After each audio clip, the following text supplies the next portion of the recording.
speeding ticket comes here. Not all of it. Williams, 10 Williams, Williams, 11. He did 2 turns at the Speeding ticket.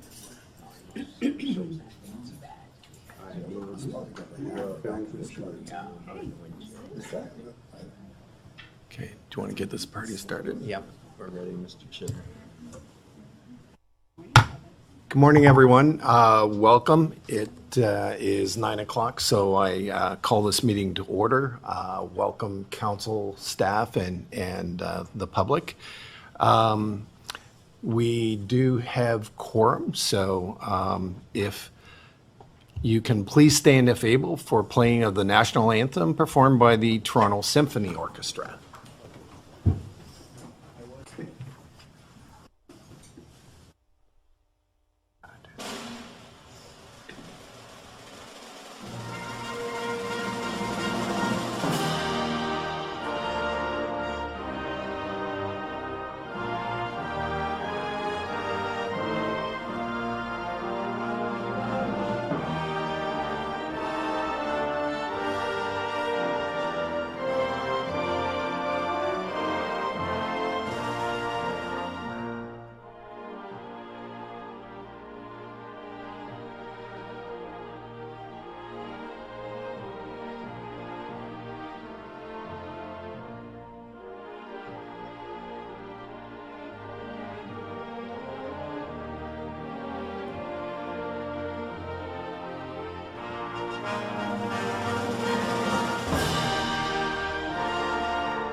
Okay, and at this time, I turn it over to Councillor Hildebrand, who is going to read the land recognition statement.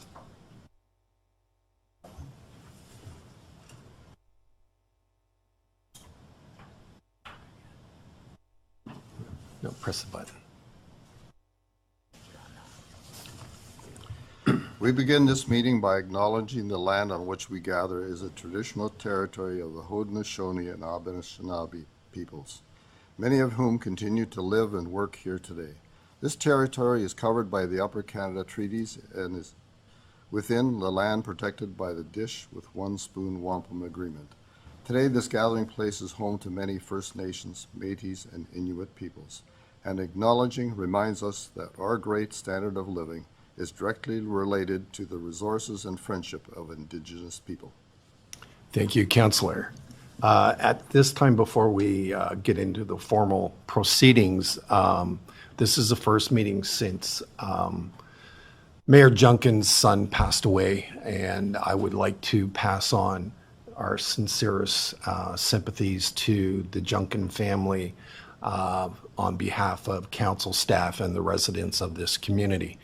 In the interim, Marv is stepping back for a little while so he can get his thoughts together and whatever. So I will be taking on the mayor's duties for the next little while. Anyone who needs to get in touch with the mayor, my contact information is on the website. So the agenda has been circulated to all councillors. Any additions or deletions to the agenda? Seeing none, all in favor of the agenda? None opposed, so that carries. So that brings us to the disclosure of pecuniary interest and nature thereof. Does anyone have anything to declare? Seeing none, I'll turn it over to the clerk. Thank you, Mr. Chair. So we have a delegation from Mr. Tim Nahara, status of the work of the Cannabis Control Committee, next steps, and back to you, Mr. Yes, Chair. so Mr. Nahara, you've got the podium.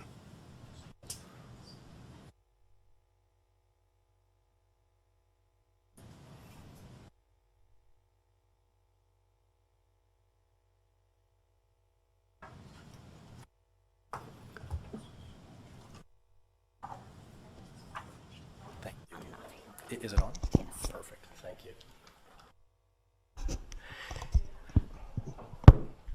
Good morning, everybody, and good morning, residents who are with us. I'm pleased to be back before you, Mr. Mayor, councilors, and residents who are with us today. I'm Tim O'Hara, in case you don't know me, the chair of the former Cannabis Control Committee.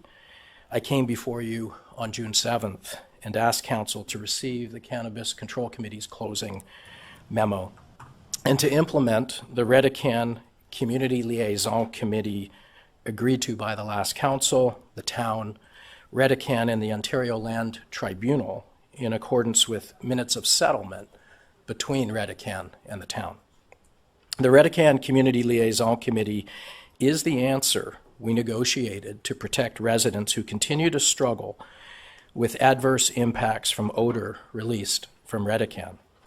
It relies on substantiated complaints and adverse impacts under the Ontario Environment Protection Act and does not involve the use of the 6 odor unit nasal ranger test that our bylaw team continues to use without success. In response to my request, actually I'm going to try and save some time here and go into 3. The staff report provides details on the town costs for its part in the Redecan Community Liaison Committee. So we have a staff report on the agenda. I believe it's 9.1 if it hasn't changed. And these costs are for the work of our odor professional, Mr. Phil Gerard, professional engineer and a career in odor engineering and monitoring and standards. Those costs are about $25,000 a year, as you'll see in the staff report, which is in line with what I reported to you as an estimate back on June 7th. So that's good news. The costs are low. And Mr. Gerard is with us today. Thank you, Mr. Gerard, and his ongoing interest in helping the town deal with its odor issues. The staff report also indicates that Redecan has not complied with 4 requests from our external counsel, Airden Berlis, to provide the initial documents required by the minutes of settlement, namely a description of the current odor control. I'm not going to try to do this. Have I got a mouse? Oh, I will try. Sorry, I'm at paragraph 5. A description of the current odor control and management systems being employed by Redecan at their Foss Road site, a site plan drawing showing the location of existing buildings, building heights, and importantly, emission sources, including identification, and a contingency odor management plan to the town's satisfaction.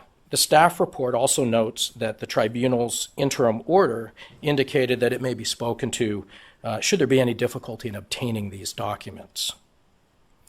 In light of this, I urge council to instruct our external counsel, Airden Berlis, to report Redecan's non-compliance with the minutes of settlement to the Ontario Land Tribunal and to seek their assistance as offered in the tribunal interim order. I will note there are a couple of options for our external counsel in approaching the Ontario Land Tribunal. If Redecan continues to breach our minutes of settlement following the assistance of the tribunal, then I recommend that council instruct Airden Berlis to work with the tribunal to finalize the interim order by deleting paragraphs 7 and 8 of the Schedule 2 zoning bylaw amendment contained in the interim order of August 23rd, 22, which would have granted Redecan special, specific, site-specific approvals.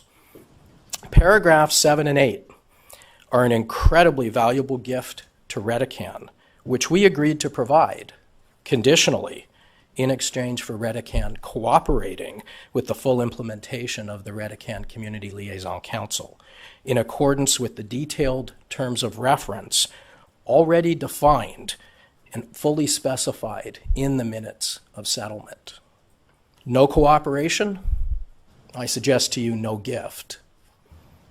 Finally, I recommend council to instruct Aird and Burles to seek dismissal of Redecan's and CanTrust's action to quash our odorous industries nuisance bylaw, as this action has no merit, and the parties have failed to advance this action, which is blocking our ability to use the odorous industries nuisance bylaw against them.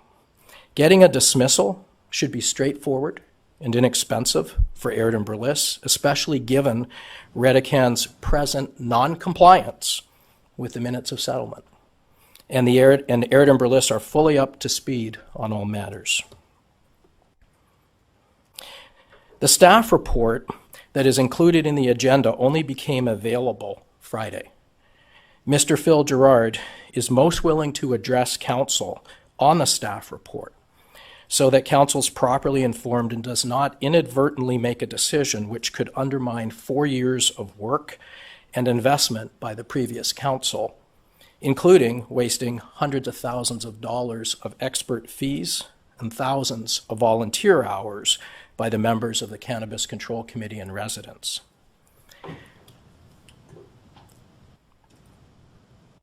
Speaking before you today, I wish to clear up a misunderstanding that's been propagated by staff who seem to believe that using a nasal ranger and measuring 6 odor units at the Redecan property line is the basis for substantiating a complaint. This is not the case. And this misunderstanding is clearly present in the staff report that is before you later this morning at 9.1. And it has the potential to lead you to incorrect conclusions. I've included information in my delegation here on the screen for some of you. It's the elements in blue, which are direct quotes from our odor expert, Phil Gerard.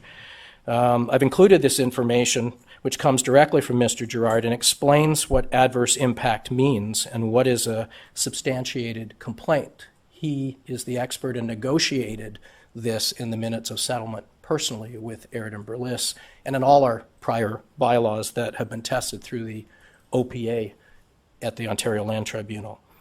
I'm not going to go through this. I'm happy to answer questions afterwards if you have any. It's in the delegation materials, but suffice it to say that an adverse impact, this comes from the Ontario Environmental Protection Act. This isn't something that we come up with. It's law in Ontario. And it is the impairment of the quality of the natural environment, injury or damage to property or plant life, harm or material discomfort to any person, an adverse effect on health of any person. It's loss of enjoyment, So if you have to go inside and close your windows to enjoy your property, that's an adverse impact under the Ontario Environmental Protection Act. It has nothing to do with measuring odor units. The measuring of odor units is an interim tool that we used here and we developed here where we could hit the ground running with bylaw and do something useful while we were developing these laws which are now before us.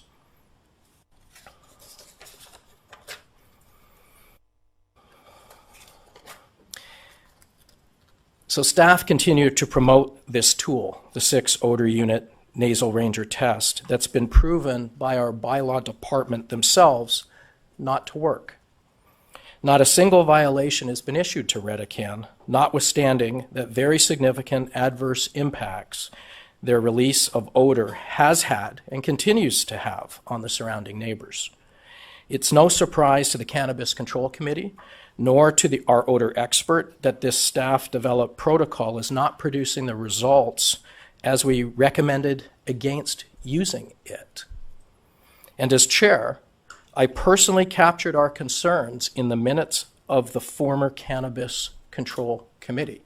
And I'd be happy to provide those references to anybody who's interested. The Redecan CLC, the Redecan Community Liaison Committee, will solve the problem by using protocols negotiated in the minutes of settlement that do not use a nasal ranger and which are best practices in Ontario. And these best practices are already part of our odorous industries nuisance bylaw and our official plan amendment and zoning bylaws approved by the tribunal. It simply makes no sense at all to continue to use a failed 6 odor unit test that everyone knows doesn't work and that is proven by our own data our bylaw team has captured. It's time for the odor professionals to do the odor work for our town. As the staff report is not going to be presented until after I'm complete, I invite you to ask me any questions you may have on it now, as well as the next steps, the next legal steps for bringing Redecan into compliance with the minutes of settlement. Thank you. Thank you, Mr. Nohara. I'll turn to council if any councillor has any questions or comments at this time.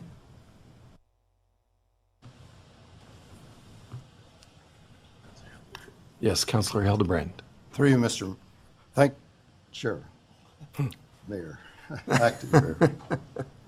I'm used to having John sitting right next to me. It's so quick. Anyway, I just want to ask you with regards to the staff recommendation in the report. And it has to do with the recommendation that it be a working committee versus an official committee of town.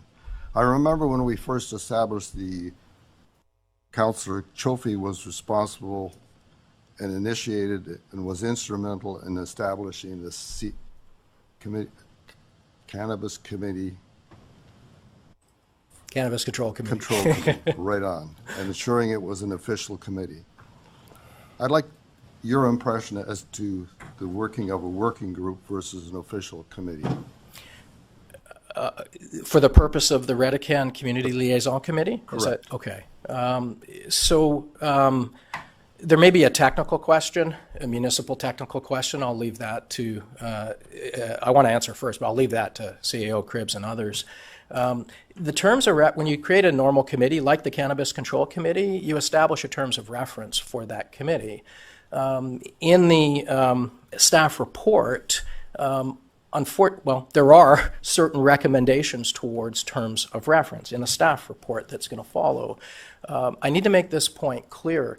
The terms of reference for the Redecan Community Liaison Committee are already defined. They are in the minutes of settlement. There are the far majority of the minutes of settlement, the pages and pages of the minutes of settlement are the terms of reference for the Community Liaison Committee. So there's no new inventing here. There's no new work that needs to be done here. There's a committee structure, I'm sure.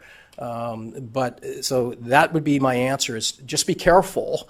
This isn't a new committee that, is seeking new terms of reference. This is a committee that's already, it's a Community Liaison Committee. It's already been agreed to by all the parties.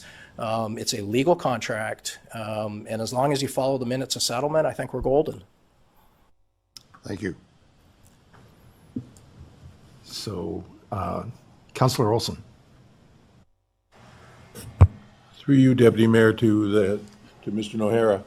It feels to me like we had a major advance when we got the minutes of settlement. That was a huge thing. It was expensive. We had the probably the best sorts of advice we could have, and we're moving towards a community type solution to this problem. Because you can see the number of people who have an interest in it, and yourself and the committee, and how much work has gone into this, which I very much appreciate. The fact is, we should follow up on this, I think, because we said in July, I think it was, that we've been waiting, and I don't have the time frame in front of me or anything like that. But at that time, I think I said that this was gold, and we should take advantage of it. So I forgot what I was going to ask you now, but I think but I do recall in the terms of settlement, the terms of reference for the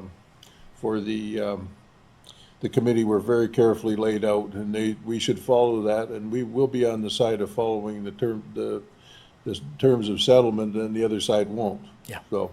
Yeah, I think Councillor Olson, that's absolutely correct, and I think it's important we follow it, and the others are not, because, for example, the order to quash or nuisance bylaw, that has nothing to do with the merits of the bylaw itself.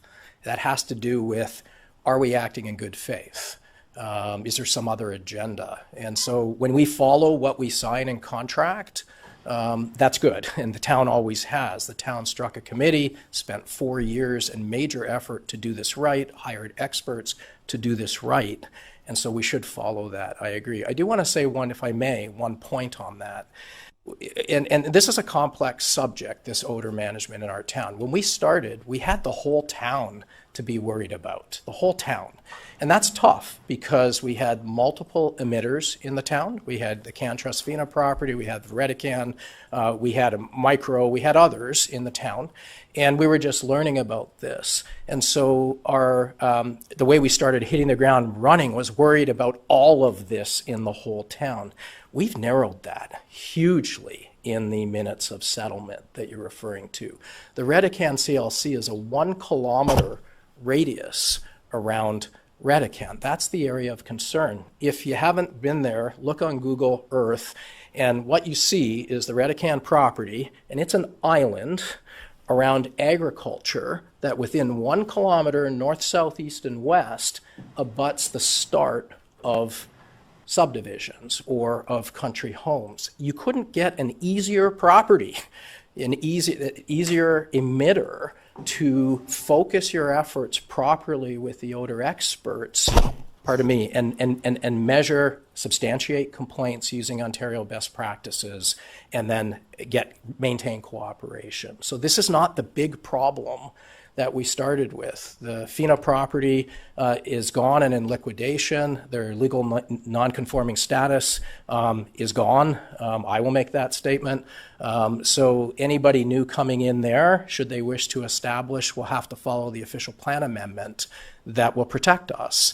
Any new people coming in will have to follow fair rules. So this is it. This is the gold. I agree, and it's a very focused problem. It's not the big problem that we were struggling with before. It's a very focused problem that we have before us.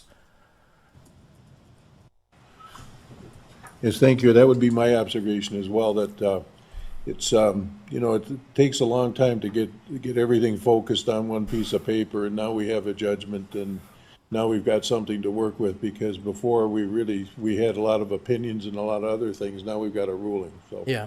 And if they don't comply with what they agreed to, with the minutes of settlement, then as I've urged council, we take back the the gifts. We gave them conditional gifts, meaning a site-specific approval for continuing cannabis indefinitely, regardless of whether they shut operations down or not. It goes with the lands. We gave them that. That's a big gift.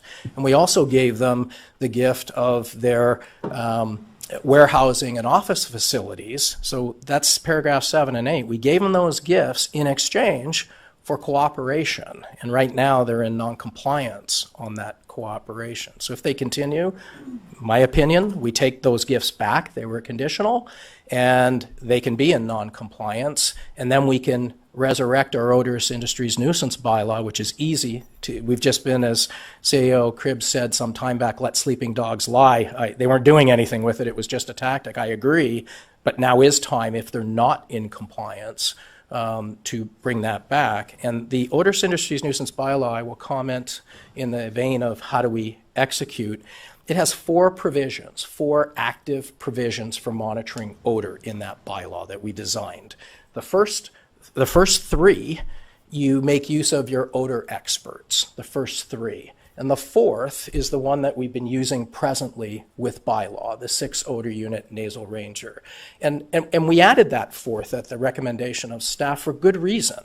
That 4th provision, which is the only one we've used, we haven't used the other 3, and if we need to, that's where we go.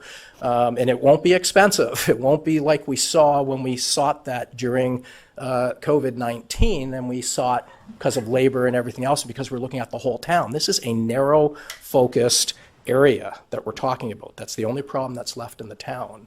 But we needed that 4th, I want to be clear, I'm not shooting down the 6 odor unit nasal ranger technique. Bylaw has invested time and effort doing measurements at the property line, but it is not what defines a substantiated complaint. It was a tool that we used because we had nothing else at the time that could be easily used by bylaw. And I thank bylaw for that. I thank them for their efforts of collecting data. They've showed us with their data over 3 years it doesn't work, and their data, and I agree with them.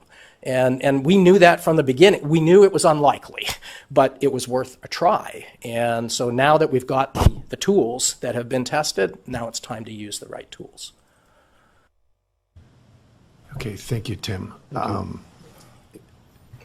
Councillor Olson, did you have anything else? No, thank you. Okay, Councillor Niznik. Thank you, good morning. Good morning. Just if on page 3 of 3, where it says substantiated complaint, so it mentions means odor from the Redecan site is adversely impacting a sensitive receptor located downwind. So is the sensitive receptor, is that the measure that the bylaw folks are using right now? No. Or what does that No. mean? then Sensitive for me? receptor, I'll translate. Thank It you. means essentially a person, a resident, a home, the land. So I provided some information to counselors, and in there's a picture. And that picture shows Redecan, and there are houses. If you look at the map, Yeah. there are houses around it, subdivisions and houses on the picture. Each one of those is a sensitive receptor. The sensitive receptor is about our folks in the audience. Okay. They are the sensitive receptors. It could also be a daycare. It could be a business where people. It's anywhere where people, a park where people recreate. So it's really focusing on the lands where people might be negatively impacted through either loss of enjoyment or a reaction or what have you to the odor. Thank you very much. So then, as you said, the adverse impact is certainly subjective. So I think, using the measurement tool, at least it's a factual number tool, whereas the subjective impacts, those are much more difficult to measure and to, who is going to say, okay, yes, this is having an adverse impact, this is not. So Great question. that's, who makes that measurement and how is that data collected and how is it would be substantiated and hold up in a court, I guess, of law? Excellent question. Thank you for that question. I'll try and answer it, but I will say if my answer is not satisfactory, please, I urge you, invite our odor expert, Mr. Phil Gerard, to council as a delegation, and he'll give you the better answers that I will try and give you now. It is intended to be subjective. It's intended to. Our Ontario law requires it and allows it. The innovation was setting up an odor unit of 6 and saying that that means an adverse effect. That was innovative. That's not what the law says. There's no mention of odor units, and no mention of 6 nasal ranger testing in the law. The law is adverse effects, adverse impacts, and that is done by going to the residents, visiting the sensitive receptor sites when there's a complaint.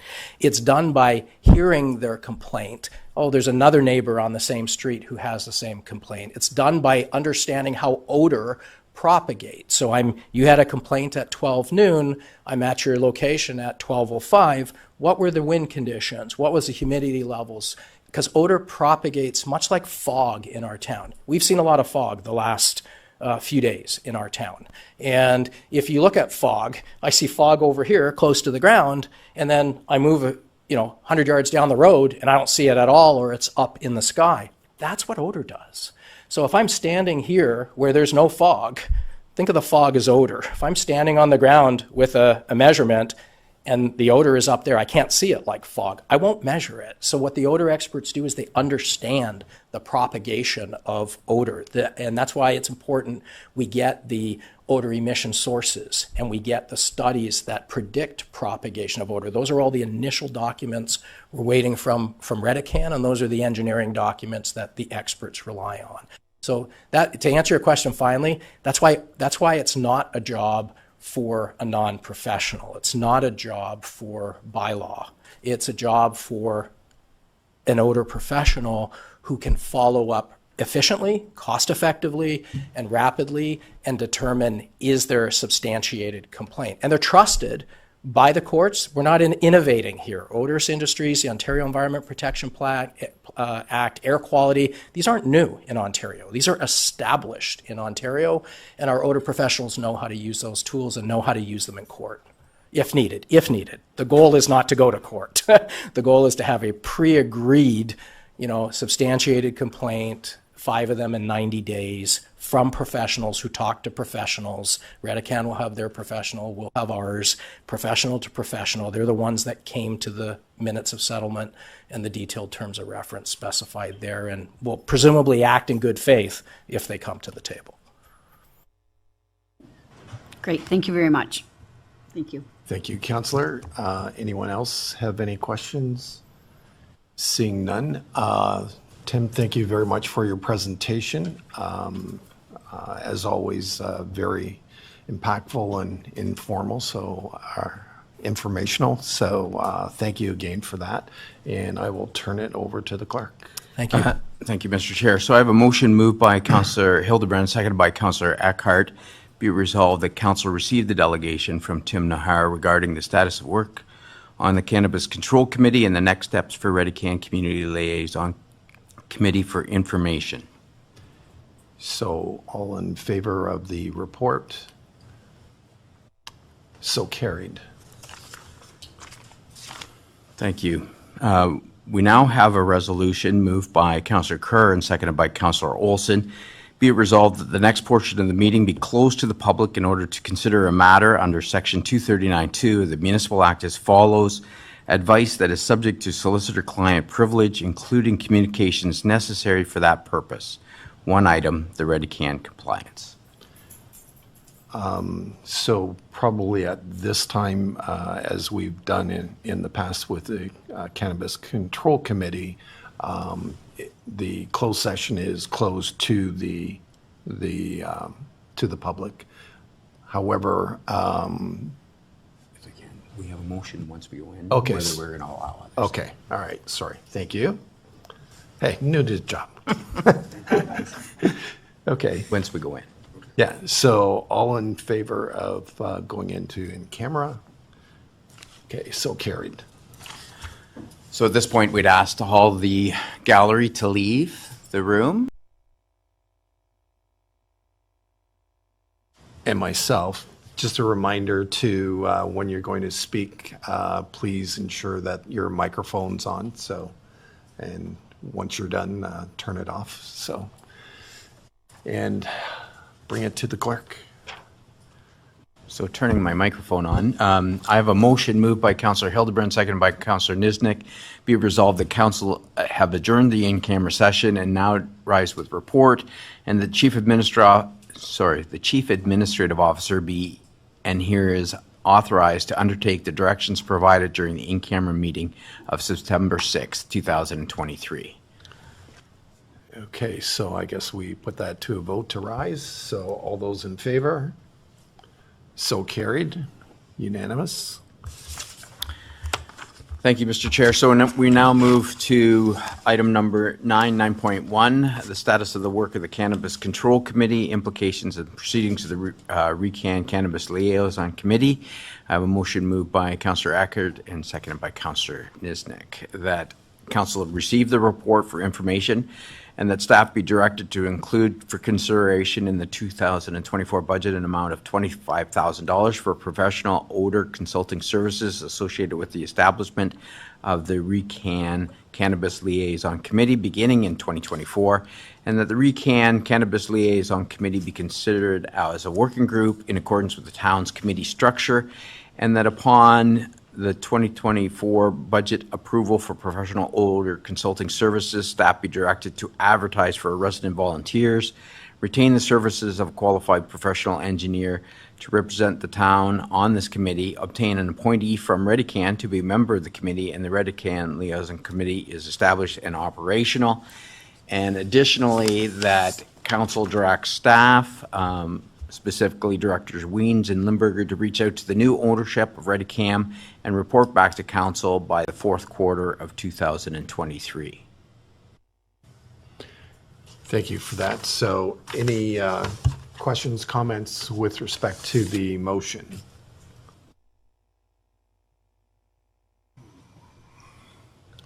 Yes, Councillor Hildebrand.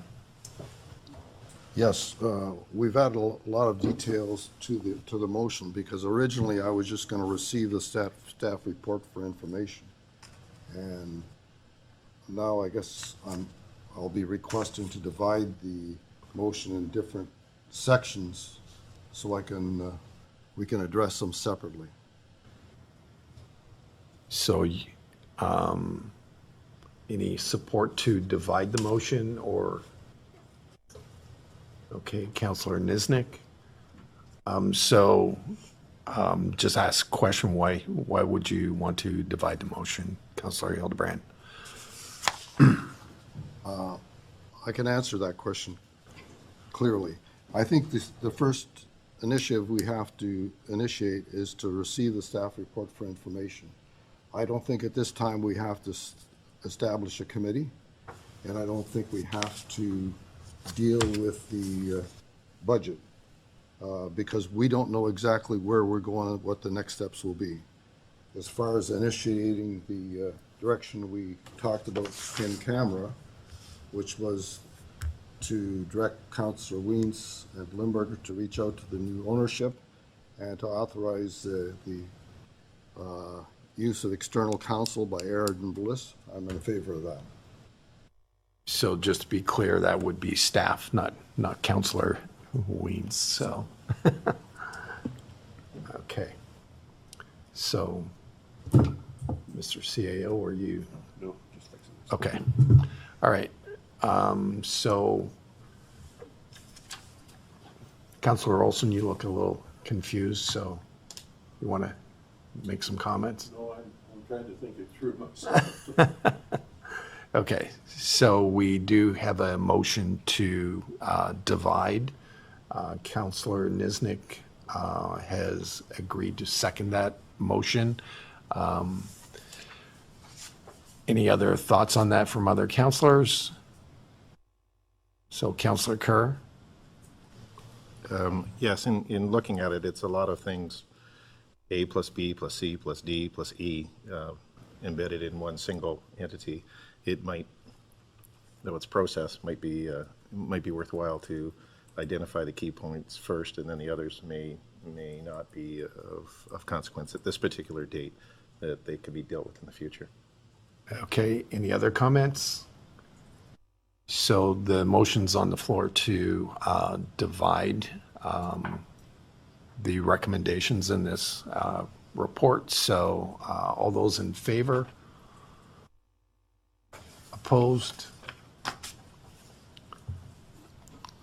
So that's defeated. It's a tie. Okay, so that puts the main motion back on the floor for discussion. Okay.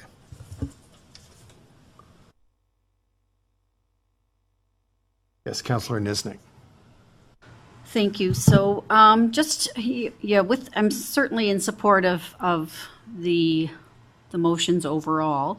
Could you just reread the last part of that for me, Mr. Taggart, please, through you, Mr. Deputy Mayor?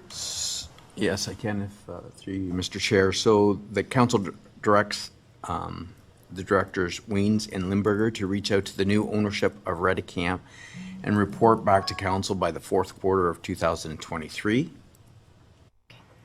Thank you. And then, so this, where it says Redecan Cannabis Liaison Committee be considered as a working group, or establishing that would also, with this recommendation here, that would go into effect beginning, so you'll start to create that committee and then bring that to council in January of 2024. Is that my understanding? If I may, through you, Mr. Chair. So the way the motion's structured is once budget approval is granted, so whether that's prior to the end of the year or early in the new year, once that's done, then we'll start the process of advertising and looking for interested members to sit on that committee and bring back to council for consideration. So it could be the end of this year, or it could be early in 2024 where we start the formation of that working group. And then just before we go any further, back to some of the considerations or conversation we had with regards to the concern over the bylaw officer. Is this a time for that, or? Absolutely. Oh, okay, good. So I just, through you, Mr. Deputy Mayor, if I could ask Chief Limburner to just discuss sort of the process that bylaw goes through once a complaint is received, and if he has any data on the complaints that you have received, and then some actions that follow up after that. Just so I'm really familiar with that process, as well as maybe some of our residents, that would help clarify that for us. Thank you. Through Mr. Deputy Mayor. So bylaw receives complaints in a number of different ways, phone calls, emails, PSR. Then we will go out to the facility and record if there's an odor in the air before we use the nasal ranger. We'll record the wind speed, date, time, humidity, all the information we need. Then we will use the nasal ranger to see if we get any readings. And currently, we haven't, under the bylaw, we haven't hit the higher thresholds, but if there is something that is abnormally higher, we will knock on their door and say, like, what's going on, and we do talk to them, so. And then we get back to the complainant. We either phone them or email them and fill them in on what our findings were and move forward from there. So I guess is the question of the 6.0 threshold, and I'm not sure who to direct this to through Deputy Mayor, but maybe one of our staff members could. Is that a threshold that is set out by the company, by us, or who determines that 6.0 threshold is what our bylaw then reacts to? Through Mr. Deputy Mayor, I maybe defer this over to Director Weems. She was part of the committee in those meetings. I wasn't part of those meetings. Thank you, Mr. Deputy Mayor, through you. So the reading of more than 6 on the nasal ranger is something that is established through the Odorous Industries Nuisance Bylaw, and that was a bylaw that was approved by council. There had been a lot of work done with respect to the appropriateness of that reading and that number. Lots of research was done in terms of what is the best practice around that. There was quite a bit of discussion about those odor units and the effect of those odor units, and the readings were discussed with the Cannabis Control Committee at the time when the Odorous Industries Nuisance Bylaw was being prepared. And there was a lot of research done in terms of what other jurisdictions use, and the odor reading of 6 was one that had been upheld in the courts in other jurisdictions. It hadn't yet been tested here in Ontario, but certainly it was something that had been upheld in the courts in other jurisdictions, and that was something that, again, as the Cannabis Control Committee was developing the Odorous Industries Nuisance Bylaw, was developed and put in and recommended and ultimately approved by council. And so that is considered to be kind of a threshold number where you will have adverse effects associated with odor. And there was a lot of research that went into determining what that number was.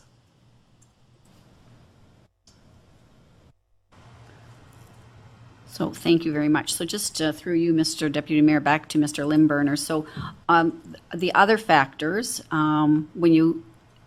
before you lay in the bylaw, are there other factors that, in addition to the 6.0, that you need in order to lay a charge, like just conversations with the people, how it's impacted the resident, that sort of thing? Are those factors considered in our bylaw for that?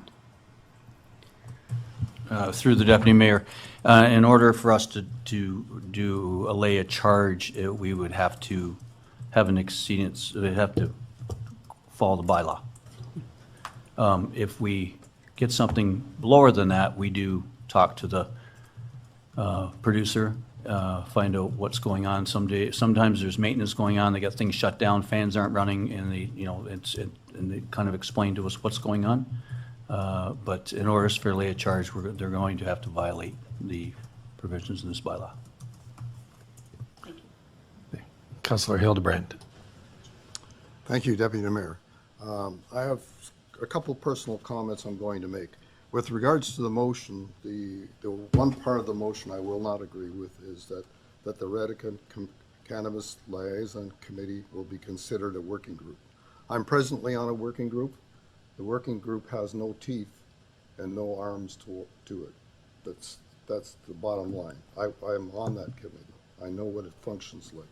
So unless something different occurs, I will never approve that, because in my view, this problem is a serious problem. Let me tell you why it's a serious problem, because I live in the area.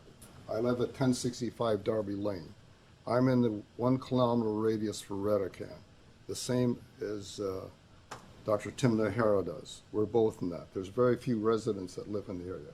I have to live with this problem. People that don't live with this problem don't understand the problem.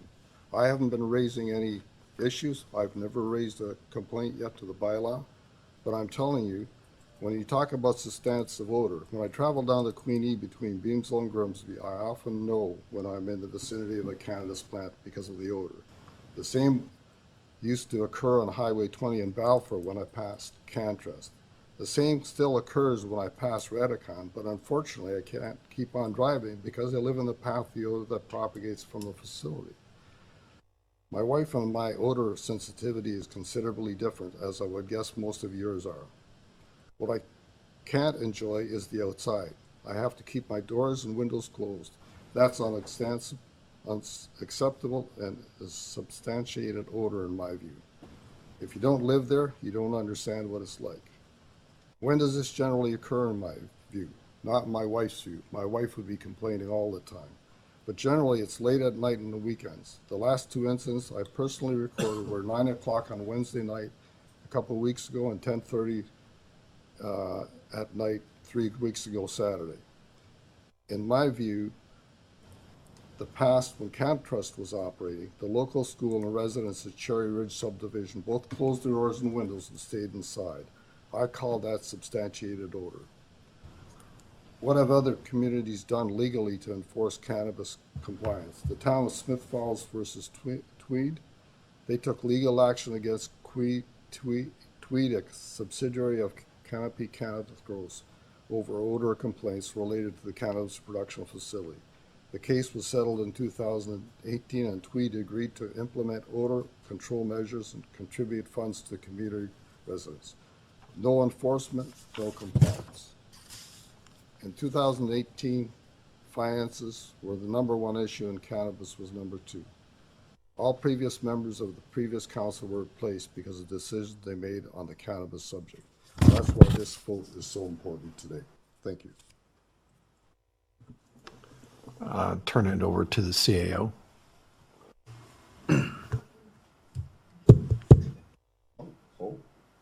You hit it a second time. No, you hit it a second time. Nice. I'll just keep talking loud. There we are. If I would submit, when I appreciate the heartfelt statement, but when we do create the committee, at whatever point in time it is the will of council to do so, you have 3 choices. When you took office, the second or third report you dealt with was addressing our committee structure and how we would govern and how we'd report back. And there are 3 options. We have statutory committees, which this is not. I mean, really, that's your committee of adjustment. Could cover how we deal with drainage, et cetera. But where there's a law in place that says this is how you shall do it, and where we don't get to pick how something works. So that's not available to us. That leaves you with 2 other choices. A formal committee of council, except Mr. Nohara and I are in complete agreement on how, I mean, essentially the terms of reference are how this committee is going to function. So we don't have unilateral control of it, and it won't function like the other committees of council do, like, recreation, seniors advisory, or transportation, or what have you. That really leaves the working group so that we can have a different degree of formality. I don't know who's going to be on the committee. I don't know what exactly, how those meetings will go. I do know that they'll be structurally different because the company's going to be present, The residents are going to be present, and there'll be a couple of staff members, possibly one or two of yourselves. At any rate, we strongly endorse the working group because it allows us to get away from the formality of our usual committee rules. I think that group, once you see who's on the committee, some people will be more comfortable with formality and some people will be less. It can set its own sort of, when we go with the working group label, you can just kind of set your own way of doing business beyond the fact that some staff member will take notes. So we've set that up so as to allow for more freedom and to not try to jam something into, the municipal process works fairly well for standard municipal work. Generally speaking, this council and the committees that report to it function the way notionally they're designed to, more or less efficiently. This one will be quite different, and so we've written the report and we're recommending the working group because it doesn't fit. It's a square peg into a round hole, and we recognize the squareness of the peg without it even starting. We want to make sure it's got as much flexibility. And so if there are any number of reasons to support or not support proceeding with that, but the reason we are suggesting to you, the clerk's department and the office of the CO are suggesting to you that you do that by working group, is that it has more flexibility however it lands. And I guess I kind of want you to understand that piece because both the public delegation and this report address it, and clearly there's some strong feelings about it, but it isn't a way of trivializing the work the group's going to do. It's simply to give it flexibility, because the only other choice is to make it a formal committee of council, except we don't control the rules and how it's structured, because that was negotiated through a settlement. Thank you. Any comments or any other? Yes, Councillor Eckert. Yes, I will be in support of this motion. I think we need to keep moving ahead on this, not on a snail's pace, but more of the rabbit. And not to open up a can of worms, but perhaps it's time in the new year that council looks at this bylaw and for the purpose of removing the 6-point register on the nasal ranger, because when we get noise complaints, we don't take out a decibel meter. It's a noise that's annoying to people. If the bylaw officer, in my opinion, if the bylaw officer attends and there is a smell and you have people complaining, that substantiates your complaint, as far as I'm concerned. I've been in enforcement for 36 years prior to this, and there's many cases that are built not by having a meter in your hand, but by taking witness statements from neighbors and the complaint and smelling it yourself, and maybe that's the way we need to go forward in the future. But that's, again, something we should be looking at maybe in the new year. Thank you. Thank you, Councillor. Any other questions or comments? Seeing none, I turn to the clerk. Councillor Hildebrand. Yes, I'd like a recorded vote, please. Yeah? Do that, but I did want to advise council that I did err in my direction to council. So within our procedural bylaw, Councillor Hildebrand does have the right, and it's a request to split the vote. It's not a motion, so a motion's not required. I just wanted to bring that back to council's attention that with its general concurrence, we can split the vote based on the paragraphs if council's in general agreement with that. Since we did take a vote, or if you want to carry on, we can vote on the motion in its entirety. So I'm okay to split it then, based on your recommendations. So we'll just go through each and every one quickly. So my suggestion to council, if we're going to split it, the first we could deal with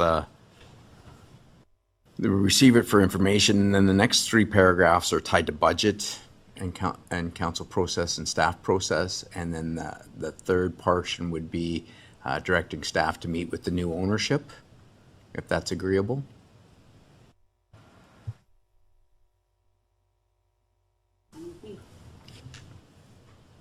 So, Mr. Mayor, So, I think, yes, the three are interrelated, but I think to Councillor Hildebrand's point, he takes issue with respect to the second one as a working group as opposed to an advisory committee. So let's just split them all out. okay. So we'll split them out by paragraph then, so if you want to call the vote on Okay. each paragraph successively, then we can deal with that. Yes. Do you still, and Councillor Hildebrand, do you still want to record a vote on if we split it? Yes, please. Okay, so we're going to have 5 recorded votes then. That's correct. Okay, so for the first one, to receive the report for information purposes, all those in favor? Well, as a recorded vote, I'm going to have to poll council Oh, now. sorry. Thank you, Mr. Chair. Sorry about that. do have So, one word. starting with Councillor Hildebrand, be it resolved that council receive the report for information, yes or no? Yes. Councillor Kerr, Yes. Councillor Niznik, Yes. Councillor Olson, Yes. Councillor Eckhart, Yes. and Deputy Mayor Wink. Yes. So that's received, so that motion is carried. Moving to the second one, that staff be directed to include for consideration in the 2024 budget an allocation of $25,000 for professional odor consultation services associated with the establishment of the Ready Can Cannabis Liaison Committee beginning in 2024. Proceeding with the vote, we'll start again with Councillor Hildebrand, Yes. Councillor Kerr, Yes. Councillor Niznik, Yes. Councillor Olson. Yes. Councillor Eckhart. Yes. And Deputy Mayor Wink. Yes. So that motion's carried. Moving to the third one, and that Ready Cannabis Liaison Committee be considered a working group in accordance with the town's committee structure. Starting the vote with Councillor Hildebrand, No. Councillor Kerr, Yes. Councillor Niznik, Yes. Councillor Olson, Yes. Councillor Eckhart, Yes. Deputy Mayor Wink. Yes. That motion is carried. Moving now to the fourth one, upon the 2024 budget approval for professional odor consulting services, staff be directed to advertise for resident volunteers, retain the services of a qualified professional engineer to represent the town on the committee, obtain an appointee from Ready Can to be a member of the committee, and the Ready Can Liaison Committee is established and operational. So, commencing with the vote with the requester, Councillor Hildebrand, Yes. Councillor Kerr, Yes. Councillor Niznik, Yes. Councillor Olson, Yes. Councillor Eckhart, Yes. and Deputy Mayor Wink. Yes. So that motion is carried. So the final portion of the resolution, that the council directs staff, Directors Weens and Limburger, to reach out to the new ownership of Ready Camp and report back to council by the fourth quarter of 2023. Commencing the vote with Councillor Hildebrand, Yes. Councillor Kerr, Yes. Councillor Niznik, Yes. Councillor Olson, Yes. Councillor Eckhart, Yes. and Deputy Mayor Wink. Yes. So that motion is passed. So that's the resolutions, Mr. Chair. Thank you. Moving now to item 10, I have a resolution moved by Councillor Hildebrand, seconded by Councillor Olson. Be it resolved that the following minutes be adopted as printed, circulated, and read. C-15, 2023, regular council meeting of August 16th, 2023. To you for discussion and vote. So, council, any errors or omissions with respect to the minutes? Seeing none, can we have the vote, please? All those in favor? That so carries, unanimous. Thank you. Moving now to number 11, if there's any items on the consent agenda that council would like to lift for consideration as a separate item, do so now. We only need those if there's a separate resolution required by council members. So anyone wish to lift any of these items? Okay. Seeing none, moving to item 12, I have a motion moved by Councillor Olson and seconded by Councillor Niznik. Be it resolved that the consent agenda items as listed on the September 6, 2023 council agenda be received and the recommendations contained therein be approved.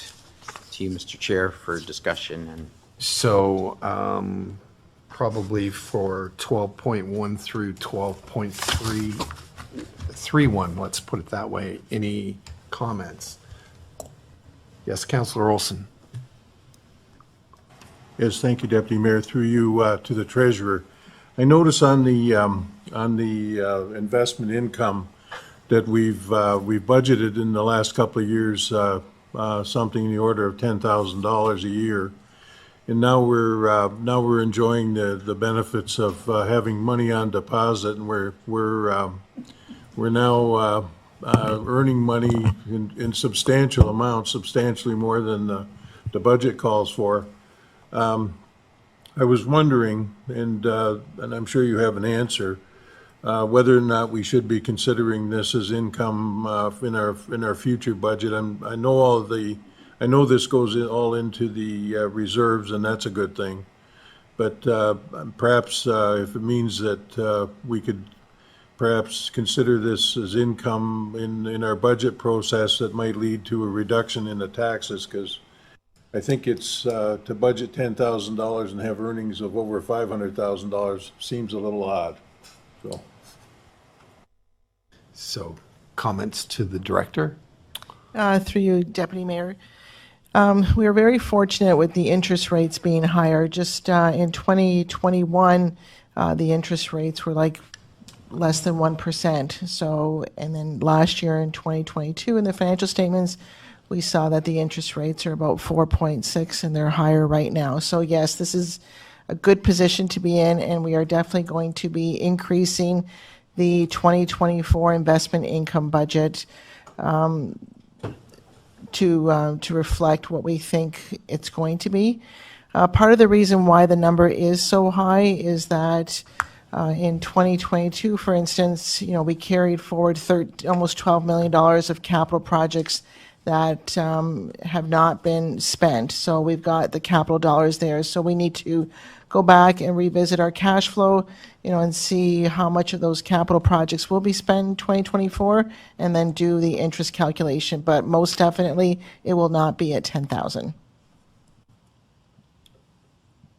Yes, thank you, Treasurer. I appreciate that, and I'm happy to leave that to your professional judgment in this, because, I mean, it's good, and I think this is going to persist for 2 or 3 years at least, and, it's not something that happened yesterday, and it's not going to happen tomorrow, but thank you for that. Thank you. Yes. So Councillor Hildebrand, you had a question? Through you, yeah, on item 12.3.2 to the community director, and then I have 3 questions on capital projects for the Director of Public Works. Go ahead. Thank you. On community planning, we see a budget of $9,270,907, and right now we're at 36% of the budget received. Is this an indicator we're going to be short by approximately 30% or $300,000 in revenue in this area? Mr. Deputy Mayor, through you, certainly building permit revenue is is reduced this year compared to where we were previously in our projections. Primarily, it's a factor of interest rates, and so there has been some slowdown in the first 6 months of this year with respect to building permit revenue. We are expecting, though, that through the fall months, we will, see some additional revenues come in. I don't think we'll meet our full budgeted target, but I don't think we will be at least a 30% down. I think it might be in the order around 20%. We're hearing from a number of builders who have indicated that at least through the month of September and October and November that they anticipate coming in with quite a number of permits, and we're hopeful we're going to receive a building permit for an apartment building that's indicated that they'd be into us within the next month. So if those things come forward, we'll be much closer in meeting our targets. But Well, that's good news. that's what I can report today. Thank you. Thank you. So Director? Yes, through you, Deputy Mayor, I just want to add to what the director is saying. With regards to the building permit revenue, any shortfalls for that revenue, we have a building department reserve, and that will cover that shortfall for the building department. Planning is different. I also want to mention that, and you won't see this in the June report because it happens in the third quarter, that the supplemental revenues right now have exceeded budget. We have a budget of $200,000 and we are over $400,000 in supplemental rentals for this year. So between the interest and supplemental rentals, we have offset the shortfall for planning. So we're confident that the budget is still in the black. Okay, thank you for that. Yeah, I appreciate your comments. My concern really will occur in '24 budget, because that's really where the impact's going to come, because I think we're paying catch-up with revenues received and benefits of the past construction era. With regards to Public Works, there's 3 items I'd like the Public Works Director to comment on. A is the parking lot in Ridgeville. What's the status of that? The LED lights and Centennial Park design and construction. I can name the item numbers if you'd like. Through you, Mr. Deputy Mayor, I think I've got it. The parking lot in Ridgeville, we, again, discussed with the contractor. They're scheduled to come in next week to do that work. So with any luck, with good weather, that'll be completed next week. It shouldn't take them more than 2 or 3 days to complete that. So that's the schedule on that project. Thank you. The second was the LED streetlight replacement, Phase 2. The contractor did receive a little schedule delay with respect to the delivery of materials. We've confirmed with the contractor they are scheduled to start that work 3rd week of September. So again, all intentions are to have that project completed by the end of the calendar year. Thank you. And the third was Centennial Park. Centennial Park. So the design has been completed for the Centennial Park washroom addition. Those plans have been vetted through the Joint Accessibility Committee for comment. We've received those comments back. We made the revisions. So that project is in the tendering phase. We'll be putting together that tender. Expect that to go out in the next 2 weeks. There'll probably be a 3-week closing period on the tender for the construction phase of it. And then we'll start construction. So we're looking at probably mid-October to start that, beginning of October. Does it get completed by the end of December, and does that meet the grant criteria? Through you, Mr. Deputy Mayor, so that is the deadline. The Director of Corporate Service can comment on the exact date, but I believe it's near the end of the calendar year. So we're still hopeful that we can complete and get that project completed by that date. It's not a very large project, so we get a contractor on board and get them started. It'll be built into the tender what the completion date is for the project. So that's where we sit right now. Thank you. Okay, I think Councillor Kerr, you had a question? Yeah, this is relative to 12.3.1, the donation of the arches. I just want Yes. to confirm that, can I talk about that? Sure. It's just that so the arches are 100% under the control of the town as a result of this.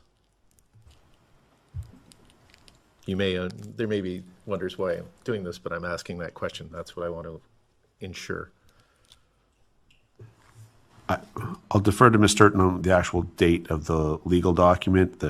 Notionally, the ceremony for that is Thursday, and we're very much looking forward to celebrating a heck of a community asset and, live music and some food and a whole bunch of good stuff happening.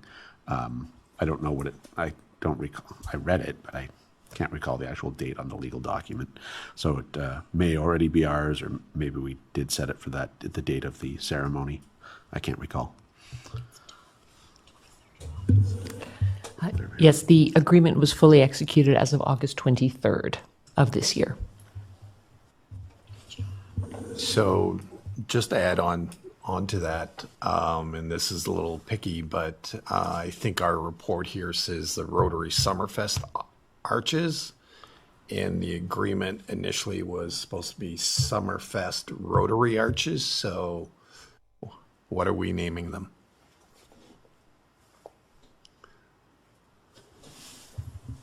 Through you, Deputy Mayor, I think the language that's in the agreement came out of the grant funding documents.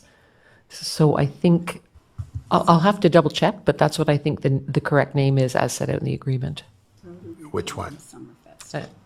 I think Rotary/Pelham Summerfest Arches.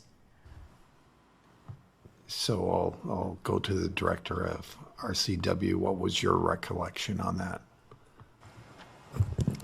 Through you, Mr. Deputy Mayor, my recollection was Summerfest Rotary Arches. I'm not quite sure how that relates to the actual funding, and perhaps the Director of Finance can. Yeah, through you, Mr. Deputy Mayor, I don't think that that was just the application name for the grant. Right. So we don't have to stick with that. Okay, so we can, tomorrow night, we can go back to the original. It is in fact town property, and at the end of the day, we could call it the Buffalo Bills Detroit Lion Friendship Tunnel. I think that's got some beautiful elegance to it. I think but I'd eliminate the Detroit Lions part on it. Yes, Councillor Kerr. but council does get to decide the name The only of reason our that I buildings and brought our this up property. is that it's 100% under the town control, and there's been questions about some things and other things. And so Yeah. from both that date forward, the town That's for a later date. controls, exactly. So I'm just confirming in my own mind that that's where we are. Thank you. Okay. So we look forward to having everyone out on Thursday night. Any other questions with respect to let's do the entire consent agenda at this point? Yes, Councillor Olson. Through you, Deputy Mayor, does that include the information correspondence as well you're asking for as well? Yes. Okay. So there's a letter, the 12.5.1 is a letter from the Lincoln Pelham Public Library, read the feasibility and planning study. And I wanted to say that I was grateful to see that they've notified us and that they're taking steps now to address the issues, and prime one is accessibility. I just want to make sure that two groups in the town are considered in this, and we have the art committee that should be considered, as well as the museum or the library and the Pelham Historical Society, which uses that as storage and displays as well. So I just wanted to make sure the appreciation, and also to ask that they be included. So Councillor Niznik?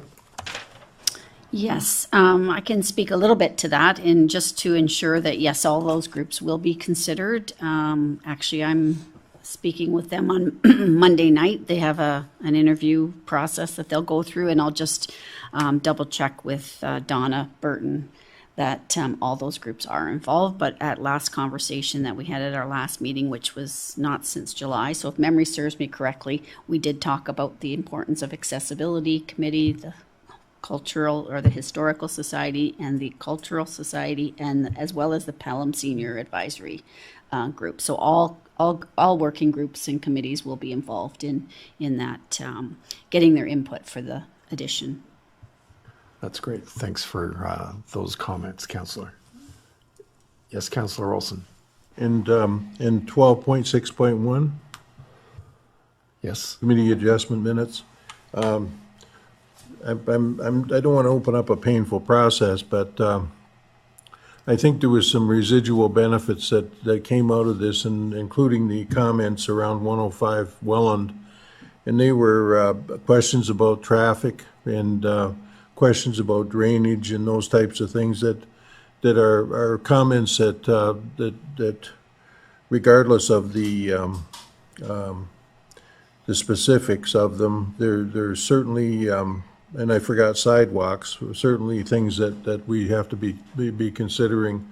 And when we're looking at that corner, that specific corner of Welland and South Pelham, how that's going to look and what the timing is going to be for that. So I just wanted to make that comment.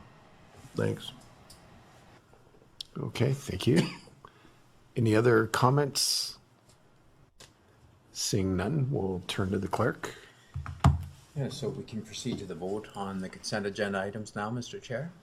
Okay, so all those in favor of the consent agenda items? That is unanimous, so that's carried. Thank you. Thank you. Now moving to item number 14, I have a resolution moved by Councillor Eckhart and seconded by Councillor Hildebrand.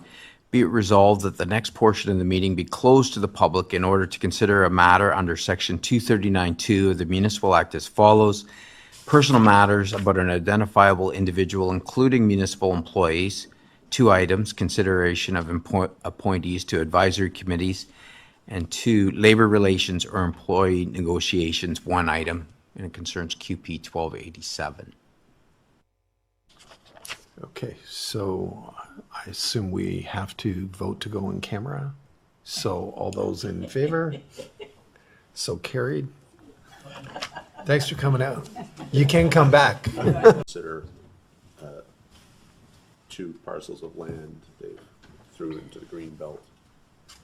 So they're asking for submissions from CEOs from Ontario on whether or not they should proceed with that.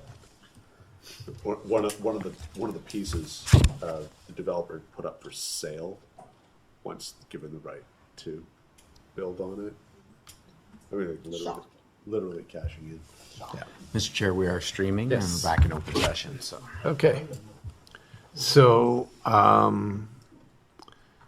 we're back from open session, so that brings us to item 16, appointment to advisory committees. Yes, thank you. I have a motion moved by Councillor Kerr and seconded by Councillor Hildebrand, Be it resolved that council appoint the following individuals to the Environmental and Climate Adaptation Advisory Committee. 1, Mike Jones. 2, Jackie Oblak. 3, Natalie Senanuk. Sorry if I'm mispronouncing any of these. And 4, Michael Hosh. And council has agreed to appoint Councillor Olson to be the council representative on that committee. For discussion and vote, Mr. Chair. So any further discussion with respect to those appointments? Seeing none, so we'll put it to the vote. All those in favor? That again is unanimous, so that is carried. Thank you. Now moving to item 1711. I have a motion moved by Councillor Nisnek and Councillor Eckhart. Sorry, that we have Councillor Olson has a report, a verbal report, and a presentation to make on the update of Niagara Regional Transit. So I'll turn it back to you and Councillor Olson.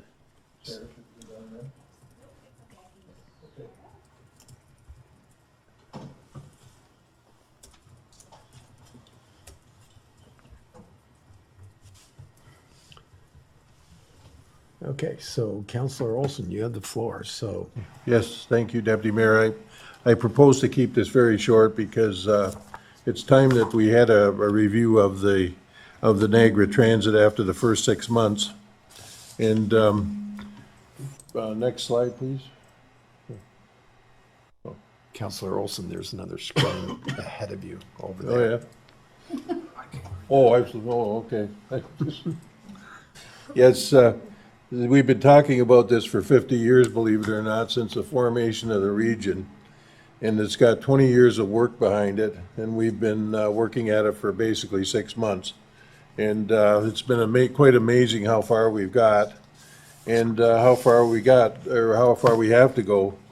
At this time, we've got 420 employees at this time and multiple bargaining units, and we're going through the process of bargaining for our contracts and amalgamating everything. I wanted to put another idea in your head about the cost of operating, because this is only going up.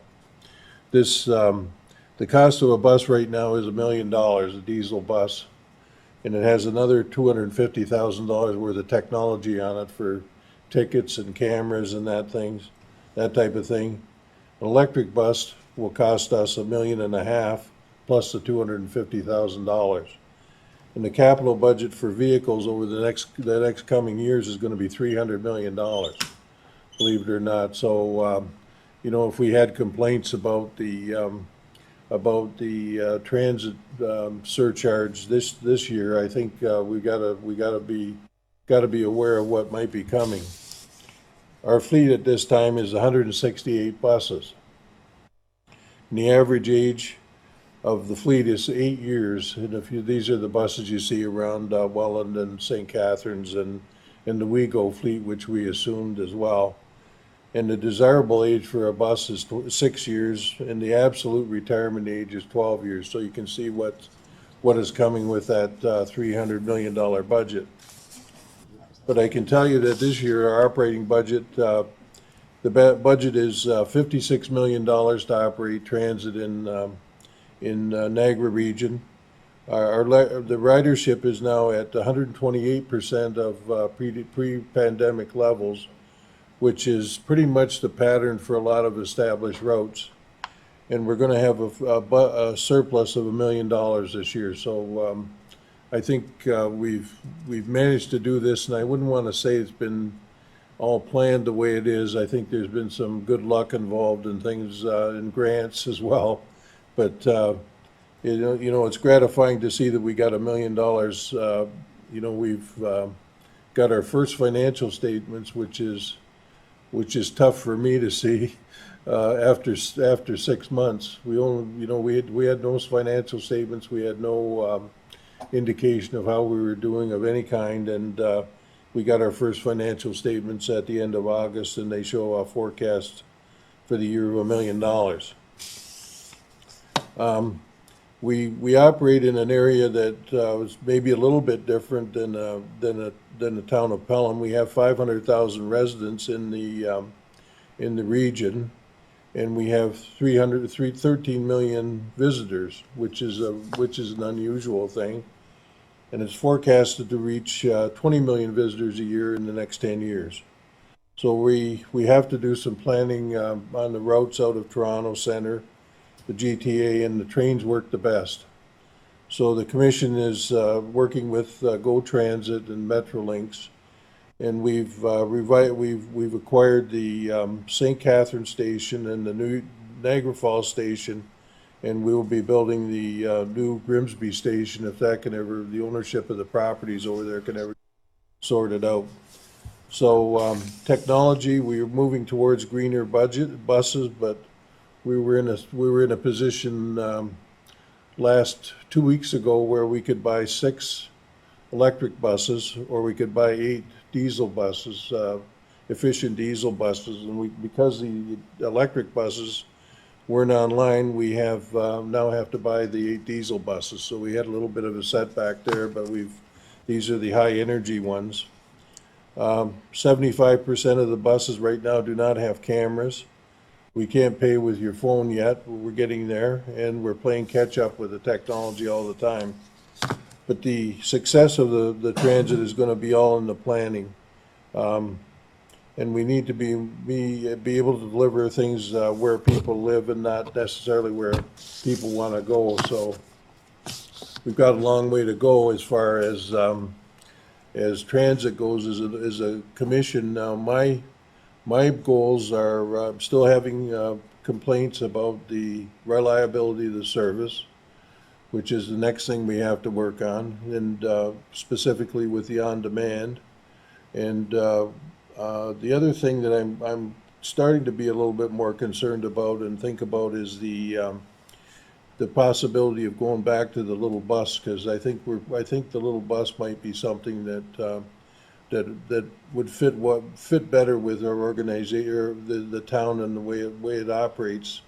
This is going to be a more demanding thing because the demand for this, because people are now outliving their driving privileges a lot, and they say that a man will outlive his driving privileges by 6 years and a woman by 8 years. So you know, because women live longer, not necessarily that they drive safer or anything like that, but Oh, sorry, but it's certainly, something that has to be considered in an aging community like we have. This is gonna be pretty important that we take care of, the people who are gonna lose their driving privileges, and I should have lost mine a while ago, I think, so, but this is where I have to think we're going. I'm certainly sure that, we have to customize something better for the community of Pelham, because, I'm one vote out of 15, but there are many of us, in the smaller communities are starting to think roughly the same way. And I believe we're paying for it, so we should have it. So, Okay, so thank you for your report. I'll turn it to council for any questions. Councillor Hildebrand? Thank you, Councillor Olson. Appreciate your report. I like your concept of considering the little bus again, because I think that was far more effective service for our residents in Pelham than we're getting right now from the ride share program. yeah, it was an effective service, except it wasn't an effective service for the rural parts of the community. So I think it's got to be a combination, and it's like any other difficult problem. I think it's complex, and it's going to have a complex solution. So I think it's going to have to be consider the little bus and the on-demand, because the drivers in the on-demand do an excellent job. They're great people who come and pick you up and things, but they can't be everywhere all the time. And I'd like to see something a little more predictable and reliable for the more built-up areas. Thank you. Any other comments? Seeing none, thank you very much for your report, Councillor. So, Mr. Chair, we do have a motion moved by Councillor Niznik and seconded by Councillor Eckhart. Be it resolved that council receive the presentation from Councillor Olson regarding an update on the Niagara Regional Transit for information. So we'll put it to the vote. All those in favor? Again, unanimous, so that's carried. Moving now to item 17.2.1, proposed increase to public works staffing complement. I have a motion moved by Councillor Kerr and seconded by Councillor Olson. Be it resolved that council receive report 2023-0163, proposed increase to public works staffing complement for information, and that council approve the establishment and hiring of one full-time roads division operator with a target goal of starting this position in January of 2024 as outlined in the report, and that council approve the increased hours for the maintenance assistants from part-time 24 hours per week position to a full-time position working 40 hours per week starting this January 2024, and dependent upon satisfactory negotiations with QP Local 1287 regarding the work schedule, and that council refer the proposed beautification arborist position to the 2025 budget deliberations, and that council refer the proposed water, wastewater, and engineering position to the 2026 budget deliberations. To you for discussion, Mr. Chair. So any comments or questions with respect to this report? Yes, Councillor Niznik. Yes, thank you very much. So through you, Mr. Mayor, just a question to Mr. Marr with regards to the referring the proposed water, wastewater, and engineering position all the way down to 2026. So with some of our events that we've had this summer, with the heavy rains and that sort of thing, and, moving in, if we get the amount of snow based on the amount of rain we've had this year, we're in for a real whooper of a winter. So is that maybe too long to wait to hire that person? Not sure what that position would entail or be done, but I think we really need to start looking at our wastewater and our water infrastructure to make sure that it's up to snuff in terms so we avoid flooding and catastrophes in the future. So just wondering if that, in your opinion, is too long a time and maybe should go back to 2025. Thank you. Through you, Mr. Deputy Mayor. So the water wastewater operator, If it's related to stormwater, it'd be a roads function. So any stormwater drainage is a roads function. So any flooding, that type of concern, that's usually handled by our roads department, although we are a small department to begin with and all hands on deck when we have emergencies that we need to attend to. So the water wastewater operator would be somebody with proper certifications and skills to operate our system for distributing clean drinking water to the town, as well as the infrastructure that collects the wastewater and transports it back to the well and treatment plant. So flooding would be more of a roads operation. Water wastewater would be to deal with the operation and maintenance and upkeep of our water distribution system and our waste collection system. With the engineering position, again, preferencing the report that was done by KPMG, they recommended all this be in place by 2025. So obviously 2025 is a more desirable outcome for our department. As Mr. Cribbs said previously, we're looking at trying to stage this in and being respectful of the asks. There's a lot of things with the engineering department. The recommendation in the KPMG report was to add 2 additional FTEs. We've added 1. Currently, there's going to be some new legislation that's coming down, and I presented this to council at the last meeting with respect to the consolidated lineal infrastructure requirements and our requirements under that. We're still feeling our way through that. We don't know how we're approaching that yet, but that responsibility being downloaded on the municipality will definitely put more strain on our department and may require some additional resources. But until we have that information report back to council, then I guess this would be our recommendation, subject to possible asks or changes in the future with respect to legislation changes. Thank you for that, Mr. Meyer. Any other comments or questions? Councillor Olson. Thank you, Deputy Mayor. Through you, so we're now sitting at, in the department, I believe it's 15 plus 2 or 1 or 2? The total number? Through you, Mr. Mayor, or Deputy Mayor, yeah, we're at 15, plus we've got 3 operators, or 3 supervisors, sorry. Okay, and then we're expected to go to 20, and then that's the biggest jump is the 15 to the 20, and then we don't go up until to 21 until 2041 according to the KPMG number. So, is that right? Through you, Mr. Deputy Mayor, so we've based on the KPMG report, they recommended that we increase the labor force by 5 FTEs. So it was 2 in engineering, 1 in water, wastewater, 1 in beautification, and 1 in roads. Yep. So to date, we have added the 1 engineering position. That was a year ago, maybe a little more than that. So the ask today is to make that, add that roads operator to our department. And then in subsequent years would be the additional engineering, beautification, and water, wastewater. Okay.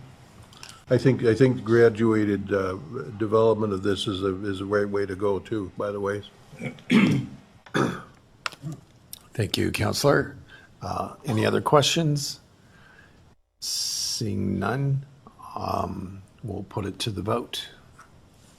So all those in favor of the report? Seeing unanimous, that's carried again.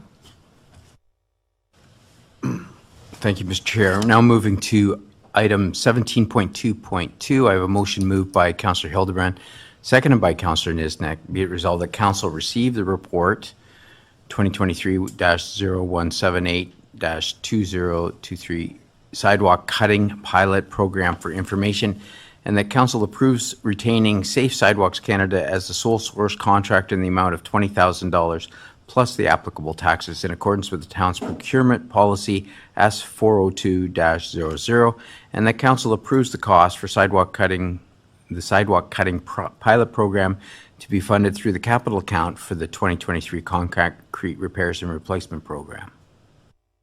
To you for discussion. So any comments? Councillor Hildebrand. Through you, Deputy Mayor, to the Public Works Director. You were very kind in saying that council was, I was generally supportive of sole sourcing. That's really a kind statement to make about my position on sole sourcing. Let me read what I said on April the 5th. As a representative for the taxpayer, single sourcing is the last resort. I dislike the practice, especially when I find there are alternatives and no quotes or comparison pricing were obtained. So let's get to the details of the report. Tell me, did you evaluate the other alternatives that are available? Through you, Mr. Deputy Mayor. So our sidewalk, to fix trip hazards on our sidewalks, usually that operation is performed in-house. We normally don't contract that service out. And we use a method of grinding the differences in elevation between sidewalk panels to make sure that we meet the minimum maintenance standards. So there's a lot of paint marks out on the sidewalks. We do the annual inspections. We paint them in accordance with the minimum maintenance standards to identify those hazards.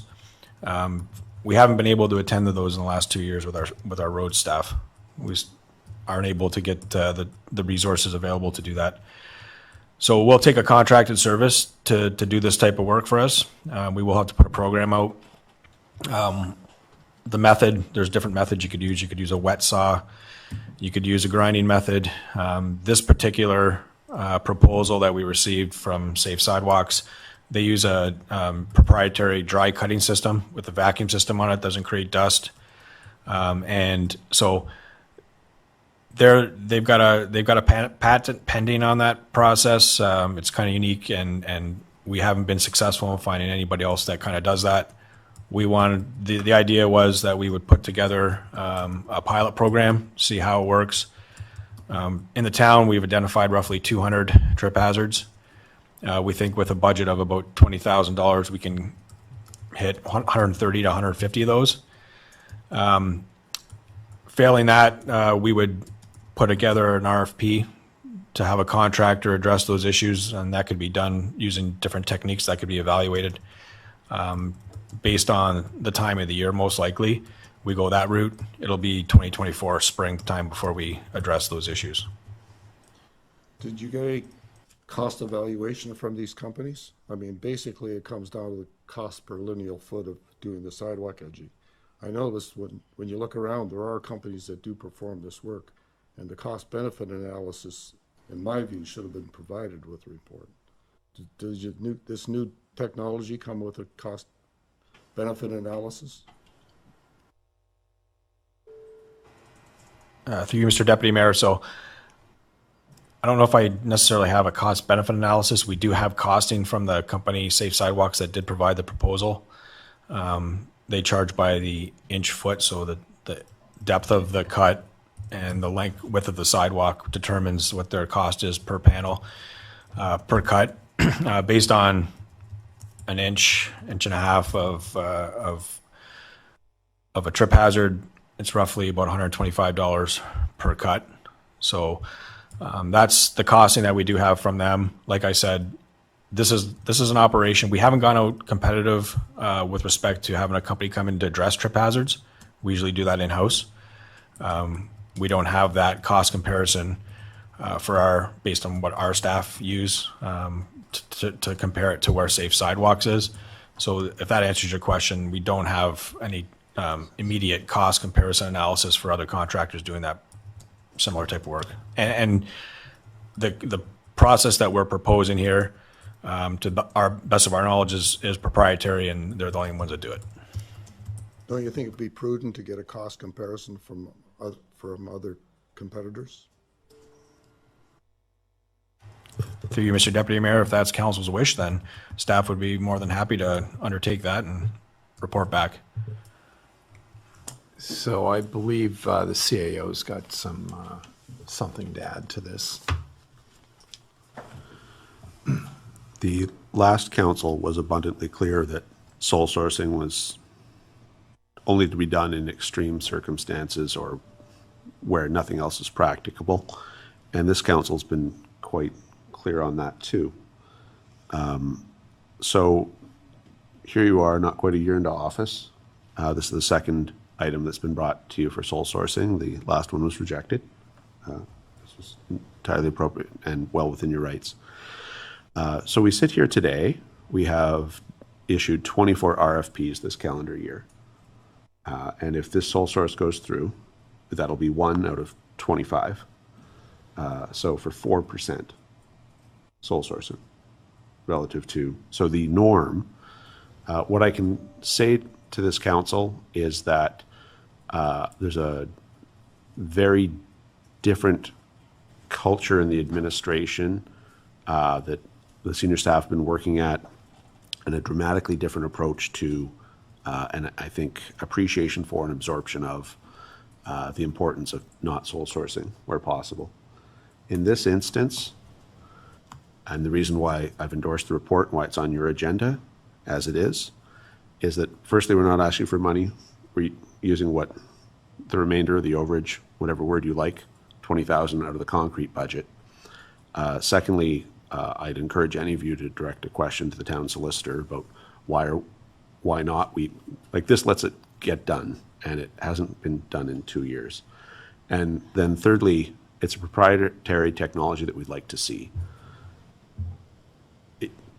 I appreciate that in the normal, if this was a $2 million contract, we wouldn't be here talking about sole sourcing. I give credit to Mr. Marr wouldn't write the report. I wouldn't approve it. It wouldn't be in front of you. We would never even try. It's $20,000. And whether someone else could do it for 19 or 21 or 17, we want to see this technology, and it gets it done this year. And you have 24 RFPs issued by this corporation this year, and we'd like to sole source once. And that works out to 4%, 1 on 25. And for those reasons, this is our best foot forward.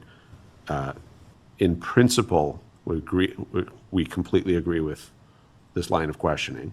And generally speaking, I hope we demonstrate that through our actions. But in this instance, it gets it done. We're not asking for new monies, and it gets it done this year. And we'll also see whether this is a good fit for us in the future. And if it doesn't work, or if it doesn't work to our satisfaction, I guarantee you we'll be grinding in the spring and not asking for money. So thank you for that. I'm going to throw my 2 cents in on this. And, you know, I see a gentleman walk up Hay Street quite often, and he's got a long white stick and he's got a little wheel on it. And he relies on that stick to find out where all the humps are, and he's legally blind. And I know he's often put in complaints to the town about walkability and whatever. And for the sake of $20,000 in sole source, I'd like to make it a little easier for those people who are disadvantaged to walk on our sidewalks. We like to boast that we're a walkable community, but you know, for 2 years we've neglected this, not on purpose or whatever, but for $20,000, I'd say let's get her done. And I am in full support of sole source on this. It's 20,000. It's not 200,000. So that's my 2 cents. Councillor Olson. Thank you, Deputy Mayor. I am in agreement with the contract as well. When you look at proprietary interests in proprietary processes, you're going to find you're probably not going to get a meaningful comparison to that because nobody else does it. And $20,000 in the case of safety and accessibility, this is a huge accessibility issue, and I think for $20,000 we'd be very wise to do it. And I applaud the staff for coming up with a unique way of approaching a difficult problem and making sure that it gets done. Any other comments, Councillor Kerr? Yeah, just one as a last follow-up. I'm in support of the $20,000. I don't have an issue with that. I just hope that in the future that, and it's not decrying to anybody, but if we've got things that we're falling 2 years behind, it would behoove us to know maybe a year behind is one thing, but the minute you start to move into 2, now just to update us, to let us know that there's some things that need to be caught up for you, and that's all. It's just helps everybody rather than looking late to the game. Yeah. We've thought about it a little earlier. That's all. And the year is pressing on. You know, we're in the September now. For us to go through an RFP and whatever, to the CAO's point, we would probably be looking at doing the work next year in the spring. So this gets it done now. So I will fully support this. Councillor Eckert? I appreciate Councillor Hildebrandt's comments on sole sourcing. I support many of those. In this case, however, it is a relatively small amount of money compared to others that we spend. And my concern would be that if we have, did you say 200 places that need repairing? Yes. What's the cost of people falling down and being injured when we knew there were these places out there and we didn't do anything about them for 2 years? So again, with Council Kerr, you know, don't let us go 2 years before we find this out again. But in this case, I would be supporting the sole sourcing on this. Thank you, Councillor. Any other comments? Councillor Niznik. Yes, so thank you. Just one question and clarification. So this work, if approved today, would happen within the next month or two? Through you, Mr. Deputy Mayor, yes, we would schedule that for this fall. Thank you. So we will put it to the vote. So all those in favor of the report? That's 5 of us. Opposed? Councillor Hildebrand, so that carries 5-1. Thank you, Mr. Chair. So now moving to item 17.2.3, Planning Services Agreement with the Region of Niagara.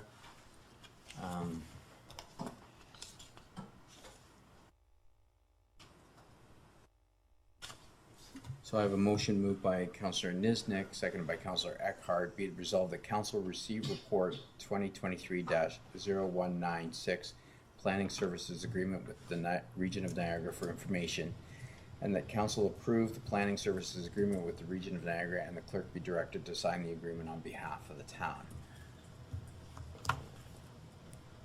Councillor Olson, any comments? Yes, thank you, Deputy Mayor. Through to the Director. I do have a couple of questions about this agreement. I'm very pleased with the rate of $85 an hour. Is a pretty favorable rate, I think, for the services that we're asking for. I just want to be sure that the first place our planners are successful because of the local knowledge and relationships they have with people in the community, and I'm concerned that we would have somebody who works remotely at the region and may not be as close to the people and the problems as we'd like to have them. And I'm also in favor of driving the decision points on planning into the town itself. So do we have any reassurance that the type of person that we would have when assigned to us for our planning purposes? Director? Yes, thank you, Mr. Deputy Mayor, through you. Certainly, the region does have a number of planners on staff, and currently their practice is to assign a planner to 3 municipalities. And so we have one that does work for certainly on behalf of the region, but, you know, provides comments and inputs on applications on behalf of the region for the town of Pelham. And so it would be that individual that gets assigned to us. That individual would be able to work here at a town hall as well and be able to interact directly with the community, but also with town staff, and work collaboratively with town staff to put forward town positions on, whether they're development applications or, even responding to inquiries and questions and those types of things. So the intent is that individual that would be assigned to us would be working on behalf of the town versus on behalf of the region. And so that they would have certainly the full knowledge and understanding of, town's issues, the concerns of the community, and we'll certainly be working together with existing town staff in terms of developing positions. So I think it's a win for us in terms of a way to obtain additional planning resources without a direct hit on the town's budget. So thank you for that. We had conversation yesterday about the 3 communities, and do you want to expand on which 3 communities and how much support we would end up getting? Yeah, so certainly the region has 4 development planners, for example, and those 4 development planners each have 3 municipalities that they're responsible for. And so here in Pelham, the development planner that works with us also provides input in Waynfleet and in St. Catharines. And so they are going to be available to us and to assist us. The larger municipalities like St. Catharines, you may think, oh, but they're bigger, they're going to be much more demanding of these regional resources. What I can also advise is those municipalities like St. Catharines, Niagara Falls, and Welland, for example, they are, better able to absorb these additional responsibilities that are coming to them with their existing staff because they have larger staff complements. And so the way the agreement has been tailored is that each municipality will only utilize the services of the region for the types of services that they need. And so if St. Catharines doesn't need those services, then they're not going to be contracting that work out, or Niagara Falls or Welland, for example. So I think it really is very helpful to certainly the town of Pelham and to a number of the other smaller communities here in the Niagara region in terms of being able to provide planning services and, these additional responsibilities that are going to be downloaded onto us without needing to retain additional planning resources through our own staff. Thank you. So I've got some other comments, but I think the CAO might be better off saying some comments around this. So As a start, it's been a lot of years since I've had as many compliments on any one file as this one, and from directors of planning at other municipalities, from CAOs at other municipalities, and from regional staff, specifically about the work done by Director Weens and Ms. Sturton. Understand that this document was the work of a lot of minds, but the 2 humans who did the most work in all of Niagara on this document are sitting over there.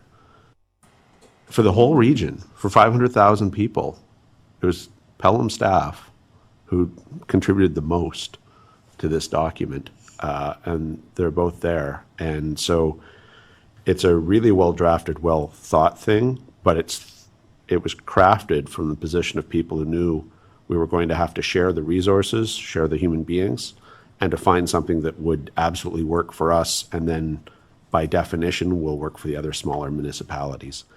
And I just want to, I on no file have I taken as many compliments as this one for those 2 people. So hats off to both of you.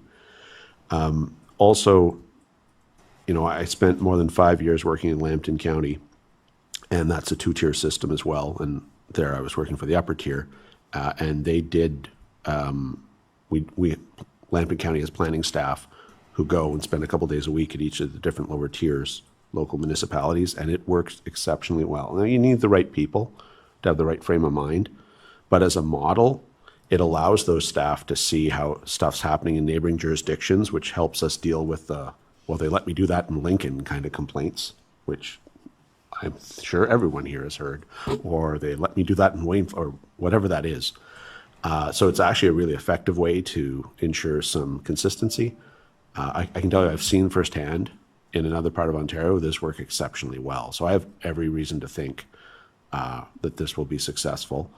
And I know it's been drafted in a way that's tailored to, it's meant to work for everyone, but it most certainly works for something the size of Pelham. So any other questions? So on behalf of council, I would like to reiterate Mr. Cribb's comments to Ms. Sturton and Ms. Weens, and thank you for your exceptional efforts bringing this forward and working on behalf of the common good of our region, and great work. Thank you. So based on that, we'll put this to the vote. All those in favor of the report? Again, that is unanimous, so that's carried. Thank you, Mr. Chair. Now turning to item 17.2.4, I have a motion moved by Councillor Eckhart and seconded by Councillor Olson. Be it resolved that Council receive report 2023-186, recommendation report, application for zoning bylaw amendment -1039 Church Street for information, and the council directs planning staff to prepare the necessary zoning bylaw amendment for council's consideration at the next regular meeting of council. To you for discussion. So any comments from councilors? Councillor Olson. Yes, thank you, Deputy Mayor. I notice here that that the developer is now considering an elevator. I don't think he's finally confirmed that, but an elevator for a 3-story building. I've talked to an awful lot of people who looked at that and said, this is exactly the type of housing that we need in Pelham for downsizing people. And there were people in the audience that night who said that they were grateful we were asking for an elevator because they would consider moving in there because it was a perfect spot for that. And I also saw that they've got another assigned handicap parking spot. Plus, I'm pretty happy with the rainwater, stormwater collection underneath the parking lot. So I think this is going to be quite an attractive addition to the housing stock, and I applaud of course the planners and the developer for considering these things, because I think they're important to us. Accessibility has to come first, and if you can only be accessible on the first floor, that's probably not a good thing. So I'll be voting in favor of it. Thank you, Councillor. Any other comments with respect to this file? Okay, so we'll put it to the vote. All those in favor of this report? Again, that is unanimous and carried. Thank you, Mr. Chair. Moving to item 17.2.5, I have a motion moved by Councillor Hildebrand and seconded by Councillor Niznik. Be it resolved that Council receive report 2023-203, recommendation report, application for official plan and zoning bylaw amendment, 550 Weber Road for information, and that Council directs planning staff to prepare the necessary zoning bylaw amendment for Council's consideration at the next regular meeting of Council. To you for discussion. Okay, again, any comments with respect to this report and recommendation? Seeing none, we'll put it to the vote. All those in favor? Again, unanimous and carried. Thank you. Thank you, Mr. Chair. Moving now to item 17.2.6, I have a motion moved by Councillor Kerr and seconded by Councillor Eckhart. Be it resolved that Council receive report 2023-0188, Council vacancy policy for information, and that Council adopt the attached Council vacancy policy to be utilized in the event of a vacancy occurring on Council, whereby Council would fill vacancies by appointment when applicable pursuant to the policy. To you for discussion. So anyone have comments with respect to this? I think in the report, it said that the last vacancies, for the last number of vacancies that we went to a by-election, that happened in the term of last council. But I believe in the last 3 councils prior to that, there was 3 vacancies, all in Ward 1, and they were all assigned to the person who came in third in each of those elections. So ended up being the same person third 3 times, but he got on council 3 times. So, it's a very costly venture to do a by-election, and consideration around the tabulators. We've got to be prepared for vacancies and whatever. You never know what's going to happen. So any comments or questions? Councillor Olson. Yes, thank you, Deputy Mayor. I'll be voting against this, absolutely. My story on council is I was the last one who was elected in the by-election. And the key things in that area, the campaign, was I had a very good campaign team. And I had a very effective sign campaign, and also the fact that people were in Ward 1 would not vote for anybody from Ward 2 and 3. That was pretty much the conclusion. And then the 2 top candidates were myself and another resident of Fenwick.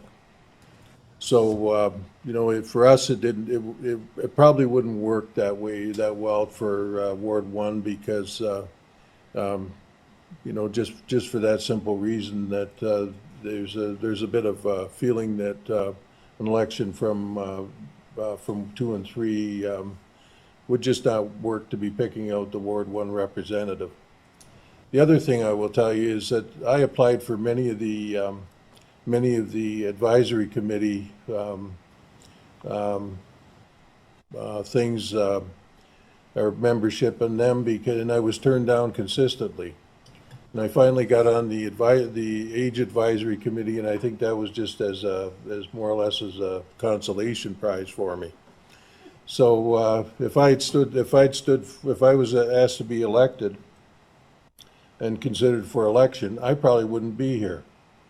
And I don't think, and I think there's a huge value in incumbency. And I don't think that if we're appointing somebody, we have to do it fairly carefully because, we don't really know, and we don't really, have an idea of, especially about a new person who may not be coming forward. And we should be expanding our democratic options in this town. And our clerks did a great job on the last election. In fact, they won an award along with 3 other communities. So they know how to run an election, and they've been justifiably lauded for their attempts at more democracy. So for me, there is no substitution in general for a general election to fill a seat. Now, of course, that at a certain point in that, the dollars and cents take over, and if there's 6 months to go in a term or something like that, or a year that we can select, then we could probably go to some other form of selection. But I really don't think there's a democratic substitution for an election. Okay, thank you for those comments. Councillor Hildebrand. Through you, Deputy Mayor, I will be supporting the motion. I understand what it takes to run an election. I participated not as a councillor, but before I got on council, I was involved with the government with running provincial, federal, and municipal elections. I did that just as trying to see how different systems work. And I know how costly they are and how difficult they are. And I think council, if they did adopt the policy, would be very careful on assigning a person. So yes, I will be supporting the policy. Thank you. Thank you, Councillor. Councillor Kerr.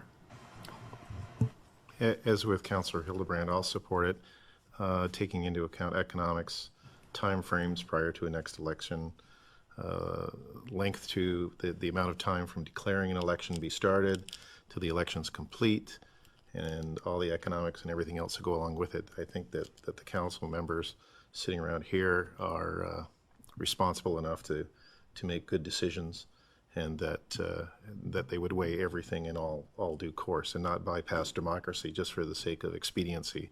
I think it's going to be made with very measured thought and decision-making on everybody's part. So I will support it in its current form. Thank you, Councillor Kerr. Councillor Niznik.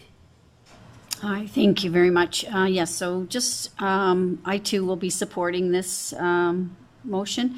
I think the policy as it's written allows for a lot of flexibility, and I think all the issues that have been raised with regards to time, economics, people involved, democracy, I think it covers all of it succinctly. So, you know, we have some options. We can appoint somebody who's a member of council if needed in terms of the mayor. If nobody wants that, then they've got a next step. And then if that doesn't work, they have a next step. And the same goes for filling a council seat, right down to Section 9 that says a by-election can occur. So I will be supporting it because I think it gives us enough flexibility and enough options that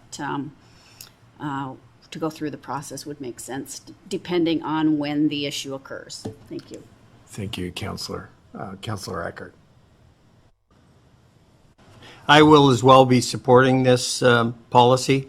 When I started to read it, I had some reservations around certain areas, and I believe that it covered all of those satisfactorily to me, such as the time in the term of office where we were, the fact if there was incumbents or acclaimed and there was nobody that came third, et cetera, et cetera. So I think it covered everything that I was concerned about, so I would be in support of this policy. Yes. Thank you, Councillor. So just to address Councillor Olson's concern, and I'm not trying to change your mind on this, Councillor Olson, but you know, the 3 terms prior to the last term, the person that was put in as ward councillor came from Fenwick. So there was that recognition in mind that we want, if someone from a ward vacates, we want to fill that ward with someone from that particular area. So, you know, that's just a comment. So I too will be supporting this policy. It's been well thought out and gives us lots of options to move forward in the case of a vacancy. So I appreciate the work that staff did on this. So at this point, we'll put it to the vote. So all those in favor? 5 in favor. All those opposed? Councillor Olson. So that carries 5-1. So thank you. Moving now to bylaw presentations in consideration. So I have a motion moved by Councillor Kerr and seconded by Councillor Hildebrand. Be it resolved, the Council of the Town of Pelham, having given due consideration to the following bylaw, do now read a first, second, and third time and do pass same, and that the mayor and clerk be and are hereby authorized to sign and seal the bylaw. Bylaw 48-2023 being a bylaw to regulate signs in the town of Pelham and to repeal bylaw number 4199, 2020. 2, bylaw 49-2023 being a bylaw to amend bylaw 29-2023, confirming various appointments to advisory committees of the town of Pelham for the 2022-2026 term of council, and to appoint members to the Pelham Active Transportation Committee. Yep. Correct? Yep. Okay, any comments with respect to those bylaws? Seeing none, let's put it to the vote. All in favor? That's unanimous, and that is carried. Now moving to item number 21.1, we have a notice of motion moved by Councillor Deputy Mayor Wink, seconded by Councillor Eckhart, whereas the council for the town of Pelham is committed to the safety of the community And whereas council for the town of Pelham is concerned that the narrow roadways, hidden driveways, reduced visibility due to hills and speed of vehicular traffic on Hay Street has the capacity to create a potential safety hazard to walkers, cyclists, and children. And whereas the council for the town of Pelham desires to mitigate this potential hazard by regulating the speed of vehicular traffic on Hay Street, particularly north of Riverton Boulevard, and to consider various potential traffic calming methods for this purpose. Now, therefore, be it resolved that the council for the town of Pelham directs staff to investigate the installation of speed signage and a possible speed reduction from 50 kilometers an hour to 40 kilometers an hour with flashing lights to regulate and reduce the speed of traffic on Hay Street, particularly between Brewerton Boulevard and Metler Road, and that council directs staff to report back by October 18th, 2023 on these suggestions. To you for discussion. Okay, so I'll make some comments since it is my motion. So it's been brought to my attention and really it was one of those things that's always been in the back of my mind when I drive down that piece of road. It is very narrow. There's no room for sidewalks because of the Lathrop property and whatever. It is deemed rural. And I've encountered numerous people walking, numerous people biking. And I'm afraid when I'm driving down that piece of road because I'm afraid I'm going to hit someone. And I ensure that I go slow, but I'm probably not the norm. There's lots of people that walk first thing in the morning. Well, now if you've got 3 ladies that are walking out at 6:30 in the morning, they're very difficult to see. There's roughly 15 kids in that little area that get picked up by school buses. And, there's a concern for stop buses, for kids crossing roads and all the like. And because it's rural, they don't have the luxury of sidewalks and bike lanes and whatever. And I think it's time that we have a look at it.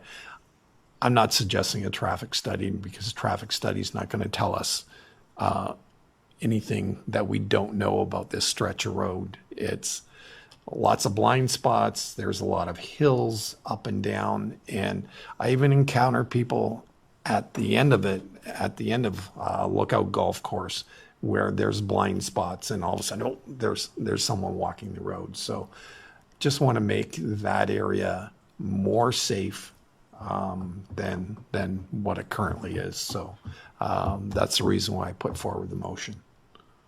Councillor Eckhart? I support the motion. I have personal observations on 11, 12, 13, and 14 on Lookout Point Golf Course. One year we actually had a car on the 11th tee crash through the fence, and that was directly from speed. So we're doing this for your personal safety? Yes. Okay. Yes. But I do see the people walking and biking on there constantly, Metler Road. Many people are using that to avoid the hill on Effingham. And actually the traffic kind of increases down there during the winter months because people do, traveling back and forth to St. Catharines, et cetera, avoid the Effingham Hill, even though our roads department do a great job of hitting that hill first thing in the morning all the time. So anything we can do to make that road more safe, I would be in support of. Thank you, Councillor. Councillor Hildebrand. Through you, Deputy Mayor. I cycle down a hill a lot. I'm shocked by the number of people that walk in tandems and triples up and down that hill. I cannot fathom that being a safe place to walk. I'm not sure where they're all coming from. Maybe from the golf course. Maybe they're leaving the golf course, but I don't. It is surprising. So yeah, I will be supporting the motion. Thank you. Any other, Councillor Niznik?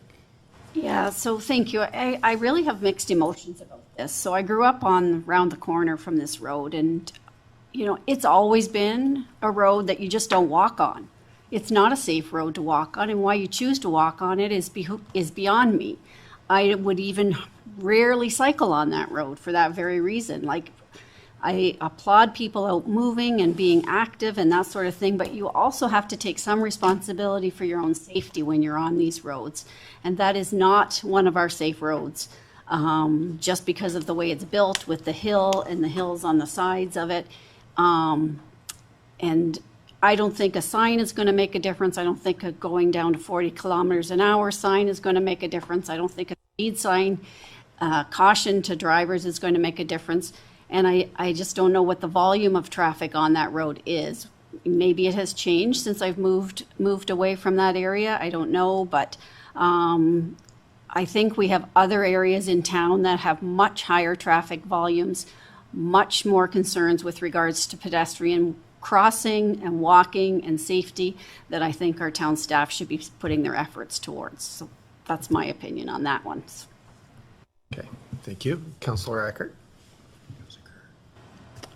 Just to reinforce what Councillor Niznik is talking about, I agree that there are areas in town, and that is one of the reasons why the Pelham Active Transportation Committee is looking at reducing the speed in town to 40 kilometers per hour. But this is a step that we could look at on this road in particular doing now, as opposed to the broader area. So that's why I'm supporting it. Thank you. Councillor Kerr? It's interesting to listen to this, only having been a kid and figured out that was usually one of the quick ways to get around traffic was to fire down because that was all the back roads for me. So I know it far too long. I agree with you. It's an unsafe stretch. People should not be walking there. It's a challenge, but people can walk where they want to walk, and they're going to be on that road. So, you know, we can't, you can't give people common sense sometimes. They think it's good and they think everyone can see them. They don't realize it. I had an opportunity while I've been traveling in Nova Scotia actually to see a number of what I will call speed and safety mitigation practices that I think I'm going to show the Director of Public Works and others that I thought were rather interesting. The funniest one was, though, they have a digitized speed sign, and if you exceed the speed limit, it comes up with a big frown in red. It doesn't show you your speed. It just, you're going too fast, and it's a frowning face. But it caught your attention right away, and you knew right away that that's what you were supposed to do, was to slow down. So there are options. I'm in support of this. I mean, it's something worth investigating, and then from this, we can layer from this, and I think following Councillor Niznik's comments, there are other parts of the town, if we can see responses and find the best practices forward, then we kind of come up with a template that we can reapply elsewhere. And as Councillor Eckert brought up, trying to get the town down to 40K, lots of communities are looking at that across the province. The challenge is always enforcement, which is the next layer. And finding out a speeding bus the other day, a school bus got nailed for 70 in a 50K zone, I thought was particularly humorous to see, thinking about it. But I would say let's go forward with this motion. Yeah. Thank you. So at this point, all that we're doing is asking for a staff report. And I guess my comment would be, and I always look at staff timeframes. We've got October 18th on here. Is that doable? Through you, Mr. Deputy Mayor, so listen to the conversation. If the expectation is a report back on some different signage that we could put in place, then obviously that can come by October 18th. If there's more in-depth analysis required by council with respect to volumes of traffic on that road and any speed type of studies, then we would definitely need more time. So, and correct me if I'm wrong on this, I think we know that there's speeds there. We know that there's going to be a traffic study and it's going to say, well, there's not X number of vehicles going down this road, so we're not going to do anything about it. We don't need to know that at this point. You know, it's a dangerous stretch of road, and all that we're asking for is, what are some things that we can do to make it a little safer? You know, I'm not asking for anything out of the ordinary, so. Could we have until November? November 1? I don't know what the council. Second meeting, let's say second meeting in November? Or do you want the first meeting? Let's get her done. I'll give you a little bit of a stretch. I think that is November 1, isn't it? So, first meeting in November. I'll give you a bit of a break. I thought you were making a joke. Okay, November 1 then. Yeah. I know, I'm flying out on November 4th. So you do, okay, there we are. November 1. Yeah, okay. Great, so all those in favor of the motion? All those opposed? So that's 5-1, and that's carried. Thank you. Moving now to item number 22, the confirming bylaw. I have a motion moved by Councillor Niznik and seconded by Councillor Eckhart. Be it resolved that the following bylaw be read a first, second, and third time and finally passed, being a bylaw number 50, 2023, to adopt, ratify, and confirm the proceedings of council for the town of Pelham at its regular meeting held on the 6th day of September 2023. Okay, so all those in favor of the motion? Again, unanimous, so carried. Thank you, Mr. Chair. So just before we adjourn, I just wanted to thank council for their patience. For some of you today, it might have seemed like this is my introduction to English as a written language, and I apologize for some stuttering and stumbling. I'm going to blame it on my new prescription, and hopefully be used to it by the next meeting. So we have a motion moved by Councillor Olson, seconded by Councillor Hildebrand. Be it resolved that the regular meeting of council be adjourned until the next regular meeting is scheduled for September 20th, 2023 at 9 a.m. Okay, so it is 12:41, and this meeting is adjourned.